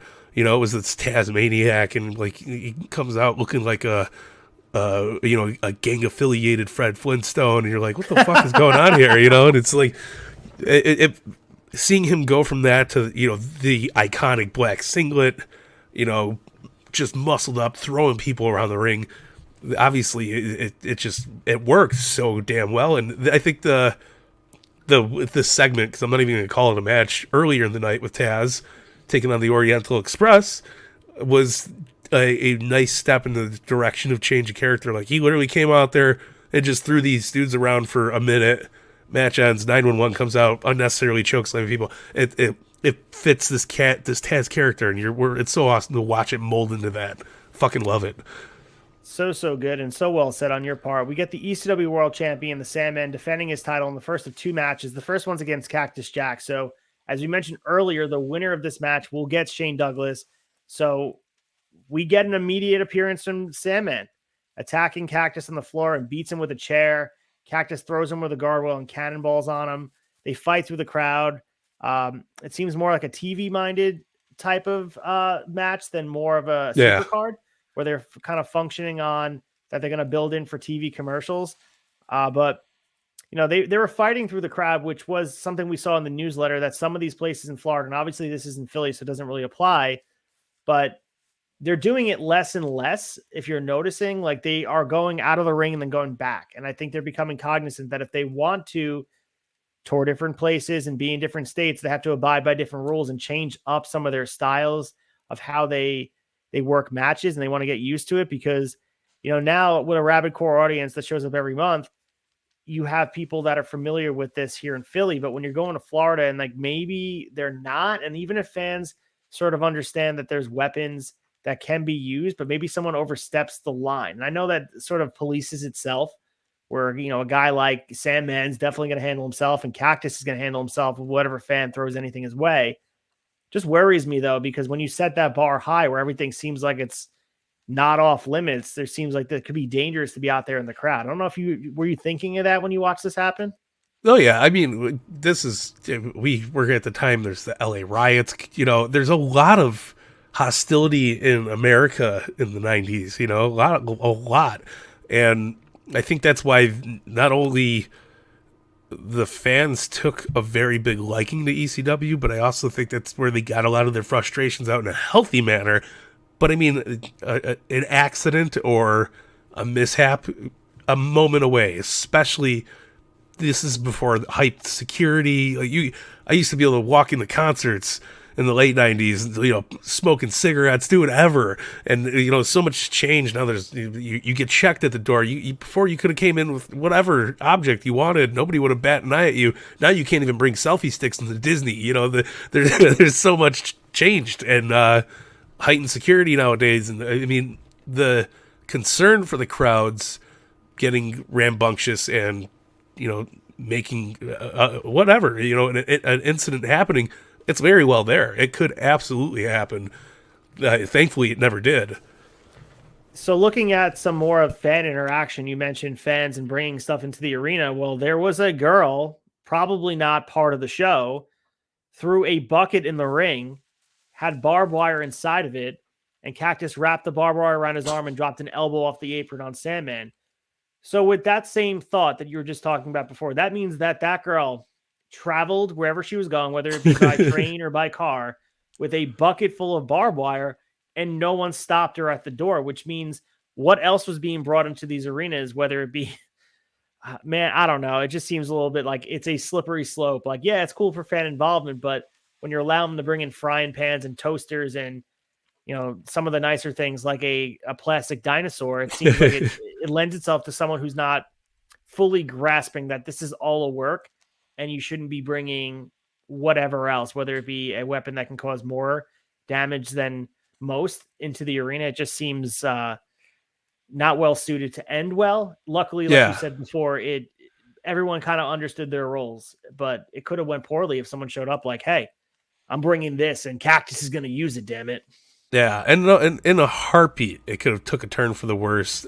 And if that wasn't supposed to happen with the bucket of barbed wire, big kudos to fucking Mick Foley for just casually taking it, going, "Oh, cool, rock and roll. I'm gonna wrap it around my hand and do the elbow drop." Like I mean, talk about improvising, man. If that was just a fan throwing in a bucket of barbed wire, crazy shit, man. But Foley played it off very well. We saw a really close near fall, double arm DDT, gets a really close 2.5. But unfortunately for Cactus, Shane ran in, stuck Sandman's foot on the rope to save the title. The fans thought we were about to see a change. Cactus and Douglas start jawing at each other, and with his back turned to Sandman, he gets a kendo stick right to the balls, 3 count, 11 minutes and 32 seconds. It's pretty much what you'd expect from the two of these guys. At this point, you'd have to expect Shane Douglas is going to have an easy chance about defending his title against maybe Shane Douglas later in the night, but we will see. So that's how you expect a champion to react, that he's going to want to damage both opponents. But, you know, at this point, more story to be told. But again, the ECW World Championship sort of treated like a mid-card title right in the middle of the card. No, absolutely. And it's insane too, because there's so much good story going on all over this card. Like, I mean, even in the actual main event, the tag match, in the middle of it, where you got Raven and Dreamer, possibly the hottest, most well done story ever done in ECW in general. You would think they would put the title in that picture or something somehow. Yeah, absolutely. And it's, even if that was in the middle of the card, it was done so well, you would understand it. You know, you'd be like, oh damn, okay, cool. So what else is on the table? But I feel like this is a lot of reaching here. We know Cactus is slowly headed towards WWE again, WWF. Not quite yet, but I mean, it's the direction's going there. So not putting the title on him, understood. I don't know. It was a good, fun match. Nothing fantastic, but I mean, the program of Sandman, they're trying to build him up here, right? Which I think they do achieve. I think they do hit the proper bulletin points for storytelling in general. It's wild.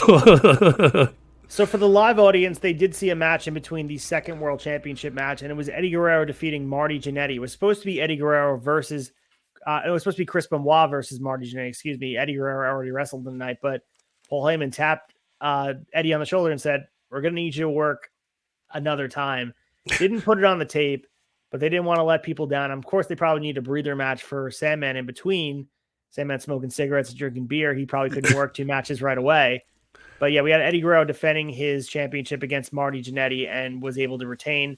Matches lost to the annals of time, not out there. So if you find it somewhere, maybe someone has it, but it'd have to be on a handheld cam, which we know would be allowed to bring into the arena. They're not stopping you. So maybe it's out You can use it as a weapon, yeah. It's in the bucket with the barbed wire. It's all good. So that leads us into the next World Championship match. The Sandman will defend against Shane Douglas. So Douglas is fresh. So he's controlling the start, beating the crap out of Sandman. He did the neck snap and the front suplex across the rope. He's really focusing on being a pro wrestler. So Shane Douglas leaning into being that guy. He was always sort of that guy, rocking the tights and being a pro wrestler, but now he's using it to get heat. And, you know, this match goes 10 minutes and 43 seconds. We see a retention of the championship by the Sandman, but the ending saw a belly-to-belly suplex. Sandman counters one of his own, and then Sandman covers Douglas and gets his foot on the bottom rope. Cactus appears, knocks his foot back into the mat, gives Sandman the win. Messy finish. But Bill Alfonso comes out to clean up the mess, heads out and says, but he saw the whole thing, restarts the match to give Douglas a fair shake. Sandman threatens to cane Alfonso, which results in the end of ECW, apparently. And as he swings, Cactus takes the bullet to keep that from happening. Sandman canes Cactus again as he redirects his attention to Alfonso. Douglas rolls up Sandman for another 3 to regain the ECW title. Fonzie raises Shane's hand and gives him the belt. But then the ref, John Finnegan, comes out, refuses to let this injustice go forward. While Finnegan and Fonzo argue, Dean Malenko runs out, attacks Cactus, who tried getting up in Shane's face until Dreamer makes the save. Now Raven and Richards attack Dreamer, DDT on the metal fan cover. Once the damage is done, Cactus scares Raven and Stevie away and checks on his friend that's knocked out. So a lot to unpack here. Yeah. Sandman's still champion. We saw a finish happen. We see Dean Malenko appearing, Tommy Dreamer appearing, Raven appearing. Break down what happened for me here. Like, Sandman's still champion, but how do you explain that? Just because Finnegan came out and said Alfonso, he's not going to be champion? What the hell happened? Yeah, I guess so. I guess Finnegan being the senior referee, if you will give him that title just for fucking storyline's sake, he comes down and reverses Fonzie's second decision, right?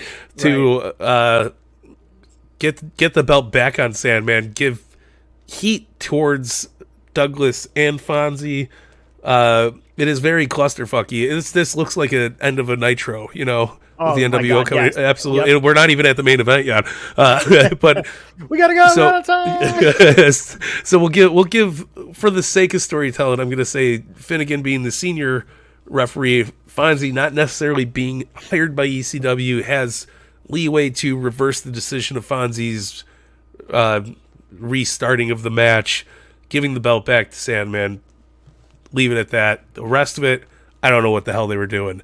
I don't know. Raven and Dreamer did not need to be here. We see them a lot this show. Why is Malenko? Raven and Richards probably shouldn't have come out. Dreamer, like you mentioned before, shouldn't have been out there. I know they want to blend the stories together, but you probably could have just had one person come out and defend the honor. And if Finnegan ultimately had the decision to be able to say, you can't reverse the decision, that'd be the end of it. Alfonso abides by rules, so why would he go? You know what I mean? Like, you didn't need all these other people. I didn't mind the finish because as we talked about, good heat is good heat, and they got it for sure. But by blurring it with all these different characters, like, these are strong characters you're bringing out in front of the ECW arena, and they don't know how to react. I mean, you see Dean Malenko, and you see Raven, and you see Richards. People are reacting all over the place, not really focusing on what the story was. I think it really distracted from it. No, absolutely. And I think the proper way to do this, because I get it, Dreamer and Cactus are friends, right? Something pieces together here. But I think the proper way to do it would have been to have just Dreamer come out and Raven come out, not bring the whole fucking parade with them. True. And then that would have been a good build-up, especially because you got Dreamer tied in with the Fonzie thing. So it would have been a little bit, or like Dreamer come out with Finnegan. You know, be like, no, fuck that. This does not have, you know, like something like along those lines, but which they clearly do not do. They let this clusterfuck train ride itself out into the sunset. As much as the Raven Dreamer match from earlier, or the tag match with Raven and Richards and Dreamer and Whipwreck did beautiful, good story. Like this took all the air out of the room. It kind of, at least for me, it sucked the story right back to like, what the fuck's going on, and not in a good way. Yeah, it just seemed like they did too much, and I can't imagine that if they all sat there in a production meeting, if they had one, and said, and then Dean comes out, and then you had him attacking Cactus, and then Tommy Dreamer comes out, he attacks Shane Douglas, and then Raven and Dreamer attack Raven and Richards attack Dreamer, and then, like, if you put this on a map, it just looks chaotic, and chaos is good, but not to this level. And I mentioned too, because a lot of these characters are such strong characters, and that's a credit to what ECW does, that the fans become very confused about what to focus on. And that's not a good thing, especially at a live show. Yeah. And you want to, the World Championship should be the focal point, not these other characters that you feel strongly about. It should just be about, is Sandman or is Shane Douglas the champion? Not about the Tommy Dreamer and Raven story. It's like, you gotta put them in two different spots. Absolutely. Maybe they just threw Malenko out there because Eddie got to work twice, and they're like, "Go ahead, kid. You can go get some extra camera time." Something. Who knows? I'm not going to wrap my head around it too much. I'm not going to deep dive into it. But yeah, sometimes a little. This is the complete opposite of less is more. This is more is way less, and it sucks the whole the light out of the darkness. You're just. I don't know. It just felt like it was overwhelming. Too much shit going on. I mean, even in today's day and age where we have short ass attention spans, I had nothing going. Like I couldn't follow it all. It was too chaotic, and it wasn't even the main event. If this was going off air here, might have been a different feel. Might have felt a little different, but we still have a whole other fucking match to go. And we do the main event for our Enter Sandman pay-per-view event is ECW World Tag Team Championship on the line. Public Enemy taking on the Pitbulls with Stevie Richards in their corner in a double dog collar match. So stipulation for this match, we didn't talk about this on Hardcore TV. Maybe they mentioned it, maybe they didn't. But if Public Enemy wins, they get 5 minutes with Stevie. So Todd Gordon comes out to start the match, tells everyone there'll be no rules, despite Bill Alfonso's pleading with everybody else. So lead us through this match. And I guess pepper in, since you watched the FTR and the Briscoes, and we did watch it here on the Discord, which was so gracious of you to put on there. It was awesome. I guess there were some anecdotes about your comparisons between both these matches and how you felt watching this fresh off of that match and having both fresh in your mind. I think this was a unique experience for the both of us. Absolutely. Well, let's go over this match a little bit, and I'm not going to go into the shenanigans afterwards. Just the actual wrestling in between both teams. The Pitbulls, they cower up. We get the Public Enemy cowering up, and it's exactly what you would expect from Public Enemy versus Pitbulls match, but with chains involved, which makes it not only better but way more dangerous, which is also makes it so much more like must see. You're like, holy shit, these guys are gonna fucking murder somebody while they're attached to each other. And I mean, short of it, they almost do. Like, there's a lot of really, really sketchy spots, including I guess a body, belly to. I don't even know what the hell it was. He threw. They both two guys were up on the table, and with the chain, there's so much that could go wrong here. But table's on the top rope. I think Pitbull picks up Rocco Rock, or we'll say Rocco Rock for shits and giggles, because I mean, when you're watching the action, nobody gives a fuck. It's Pitbulls, it's Public Enemy. We don't need names here. But Rocco Rock gets picked up, and the table almost like collapses sideways. Like, so much sketchiness shit on the line, but. A lot of good back and forth, a lot of good barbaric spots. Again, we get the cameo from the Plastic Dinosaur, frying pans, tables, obviously. Stevie Richards holding down the fort, trying to make sure fans don't get, gouged in the face by a table leg. It's brilliant. Really good wrestling. We get, the Public Enemy winning. Great shit, right? To compare it to today, I think it's going to wrap. We're going full circle here, brother. It's just like the 5-star ratings. Like, yes, this was a fantastic fucking dog collar tag team match. Mind-blowing, revolutionary. I can't compare it to the magic we just witnessed at Ring of Honor Final Battle.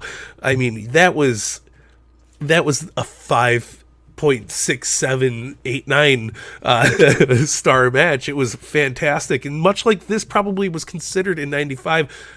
I won't give this justice compared to the FTR versus Briscoes match, but you could see the similarities there. You could see where FTR and the Briscoes would pull a little bit out of this. I think FTR Briscoes was more of a mindset of a solos dog collar match.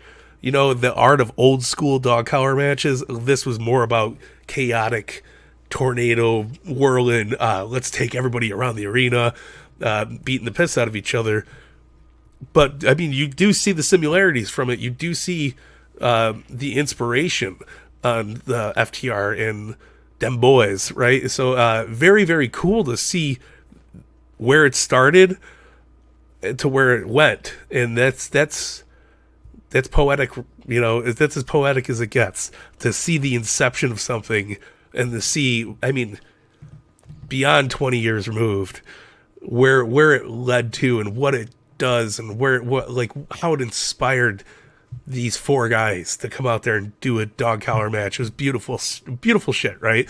I almost wish this episode was last week's episode because I wouldn't have because the whole time I'm watching it, I'm like, oh, maybe they're going to do, the spot with, pulling them off the top. Like you were expecting to see shit pulled from it on on FTR and the Briscoes end. So like that mindset, you're already like, oh, they're gonna do some shit that we've seen in the match, which we don't see a lot. There's not a lot of spots taken from this 95 match and brought into the 2022 match. Like I said, I think FTR and the Briscoes were really more fans of that early Southern wrestling with the dog collar matches where it was singles. It was Greg the Hammer Valentine. It was you've really got into that mindset with them. So each team, when they're partnered off with each other, so like Cash and Jay they are more so doing singles wrestling with the chain on as opposed to being a team, but it's still all wraps itself up. No pun intended. Not like the chains do on the tables and the and the ropes, but it was brilliant shit no matter what. And I bet 95 this was considered a revolutionary, jaw-dropping experience, and it was still very, very good. I would give it on the same level if this was the same day and age. If this happened last year and it was somebody else, I would be like, God damn, that was great. And it was great. It was a very good thing. Just fun. Absolutely fun. I loved all of it. Yeah, very well said, and I agree with everything you said. And I think a lot of comparisons can be made similar to sports. When you're watching old videos of the NBA, I think of watching Bill Russell play or Wilt Chamberlain, and you see these guys going up and down the court, and it seems like they're moving so slow, and it doesn't feel like it's the same game. And then when you watch the NBA today, you see Steph Curry and the shooting from beyond the arc, and you see LeBron James just like he's a superhuman person that running up and down the court, he feels like he can run through these guys. But like you said, context is absolutely vital to understanding the importance of the match. And when you watch this dog collar match, like you said, it's hard not to think FTR Briscoes match, but you can't. And It's easy for us to say the FTR Briscoes match blew this away, but it came second. Like this match had to happen for that match to happen as well. And I'm sure eventually we would have gotten that double dog collar match again because the dog collar match as a concept was happening. You mentioned Roddy Piper and Greg Valentine, and you can go down the list of all the other famous matches that whether it happened in Portland or it happened in WCW or it happened elsewhere, these matches in this stipulation, similar to a strap match, that match was going to happen. So I think what ECW brought to the table was this concept that was so brutal, but what really kind of hurt it for me, and it's not even an indictment of the match, it's more so where it landed because of the environment it's in. There is no way it could be brutal enough to stand out on this card where you have Ian and Axel Rotten going at it in a match where they just destroyed each other with barbed wire. We just saw Cactus Jack do the same to Sandman. We see weapons all over the place. What is a chain in that environment?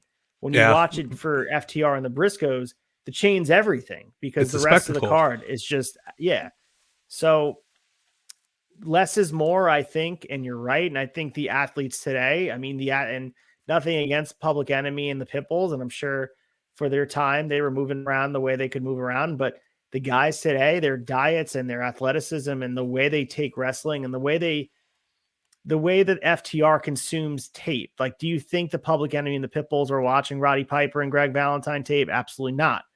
FTR, do you think they consume this dog collar match prior to their match? I would almost put money on it. Like, they're students of the game.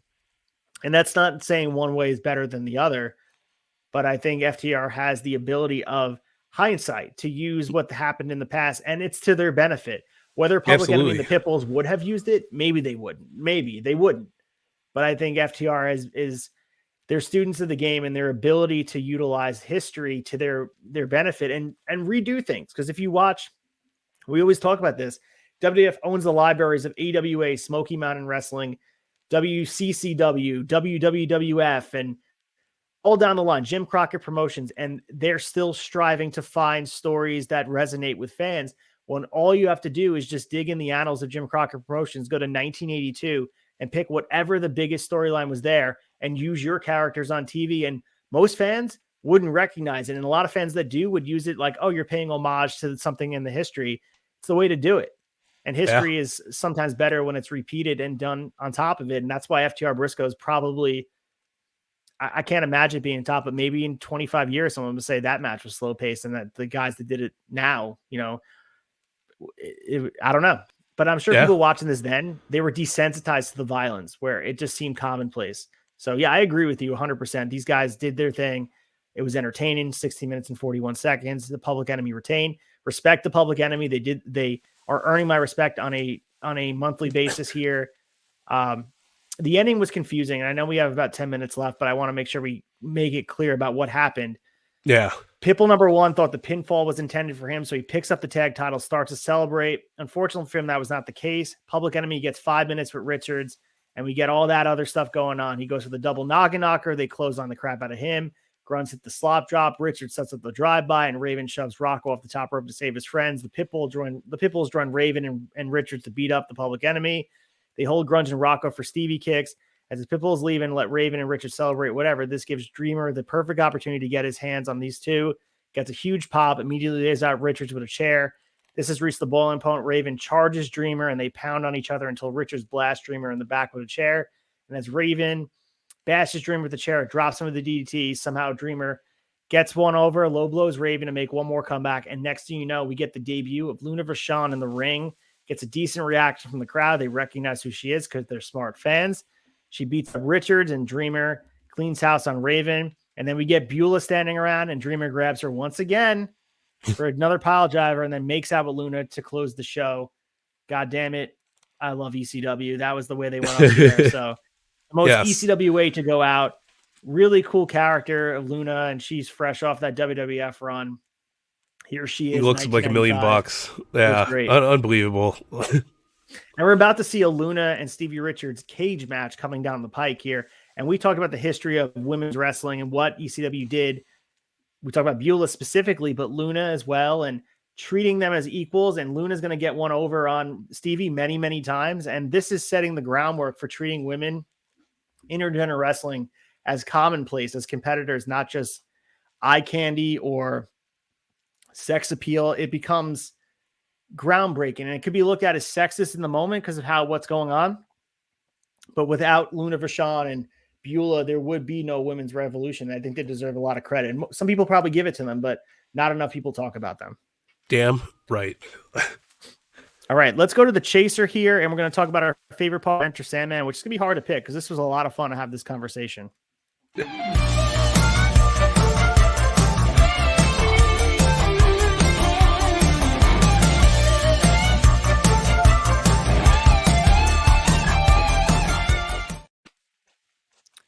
All right, so every week we'll pick our favorite part of Enter Sandman. Belcaster, you go first. Tell me what was your favorite part of this event and why. Whew. So much happened here, and it was a lot of good stuff, a lot of bad stuff, but I'm going to say Raven and Stevie Richards versus Tommy Dreamer, Mikey Whipwreck. Just great storytelling throughout the whole thing, especially with how short the timeline was. The Bill Alfonso addition to it really, really tied it up so well.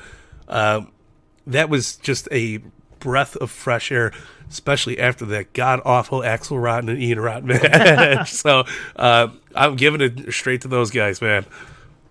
Can't disagree with you. I'm going to go with just specifically Bill Alfonso and the character that gets introduced. So I'll piggyback on what you said there, and I think that's going to interweave and give them the opportunity to tell definitely more textured stories than they've been able to. It will be more than surface driven, that it's not just on a nightly basis. And I think this is what, we talk about the comparison between GCW and ECW.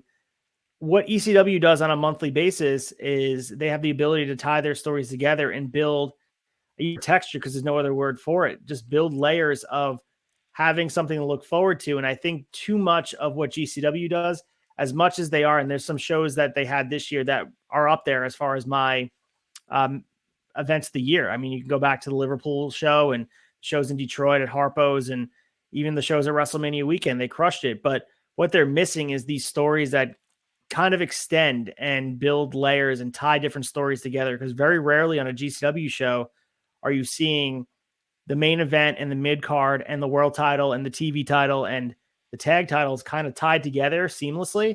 And that's what Yeah. ECW does so well. And it seems like the biggest piece that's tying them all together is this new Bill Alfonso character and this idea of this outside entity, like Shane Douglas going to WWF, the outside entity that's trying to steal off your characters like Sabu.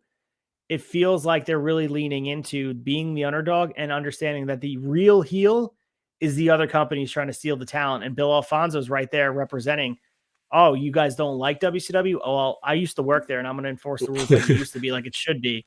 It's brilliant and it's really well done. Well said, my friend. All right, so let's go to closing the tab, and we're going to give our final wrap-up, prepare for episode 6 of season 2, talk about what's coming up on the Tavern, all that good stuff, because we got a good week of, we got a lot of stuff going on in Tavern. We're going into 2023 hot, believe it or not. We're about, at this point, 9 days till Christmas. Hope your shopping's done, but let's close the tab so you guys can get out of here and start your weekend off the right way.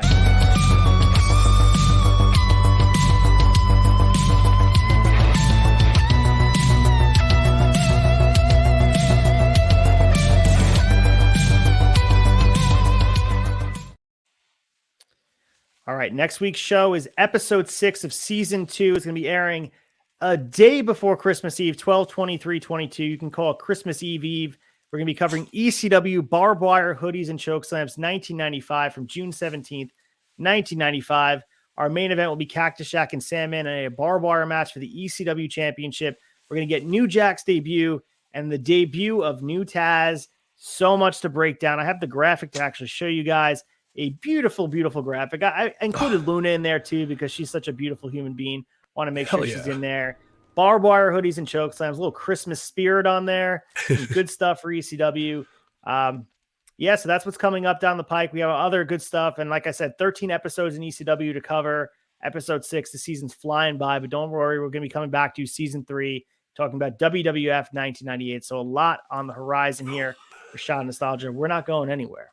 No, nor do we need to, because we are wrestling historians, damn it. And this is our goddamn duty to sit here and put ourselves through the fun of watching all these beautiful, beautiful episodes of wrestling's past. It's almost like, the Christmas Story or the night before Christmas. We're consumed by the best of wrestling's past, present, and future.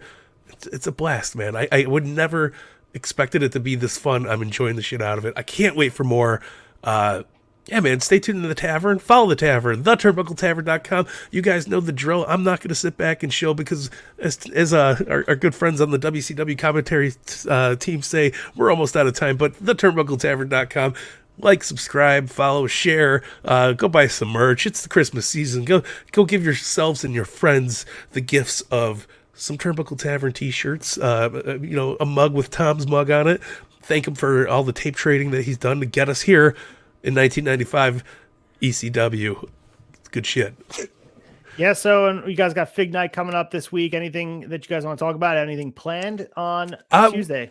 Trying to pull some strings, trying to get some magic going because it is the Fig Night before Christmas and all things are about. But if not, we're going to have some nice chill content. Tom's going to be working the Fig Night following Christmas, so there might just be a massive unboxing episode on my end with all the best figures, of course, because it's Christmas. St. Nick does not hold back in the Belcaster house, if you know what I mean. So we'll see what happens. So if you guys are watching this now live, the event should be over at this point. It might be almost by the main event. I'm doing the Remarkable Wrestling ring announcing for How Soon Is Now, Gabriel Sky versus Tupac Guerrero. So follow my social media at ACEFIELD Retro. Check out some of the highlights from there. I think it'll be airing on delay on IWTV, so I'll give you guys the details on that if you want to watch it on delay. Just most importantly, support independent wrestling any way you guys can because it is the lifeblood of wrestling. And we talk about all the guys that go through ECW. A lot of the guys going through the indies, whether it be on the Northeast or elsewhere, they are the guys that are going to fuel the future of wrestling and leave it better than, for the future of wrestling fans. Like long when we're older, we want it to be in a better shape than we have it right now. That's the goal. Yeah, absolutely. Much like any wrestler in the business, you want to leave the business in a better place than it was when you first got there. And that's all we're trying to do, brothers and sisters here. With that being said, we have to get out of here. Mike Belcaster will lead you out with our Paul Heyman rendition.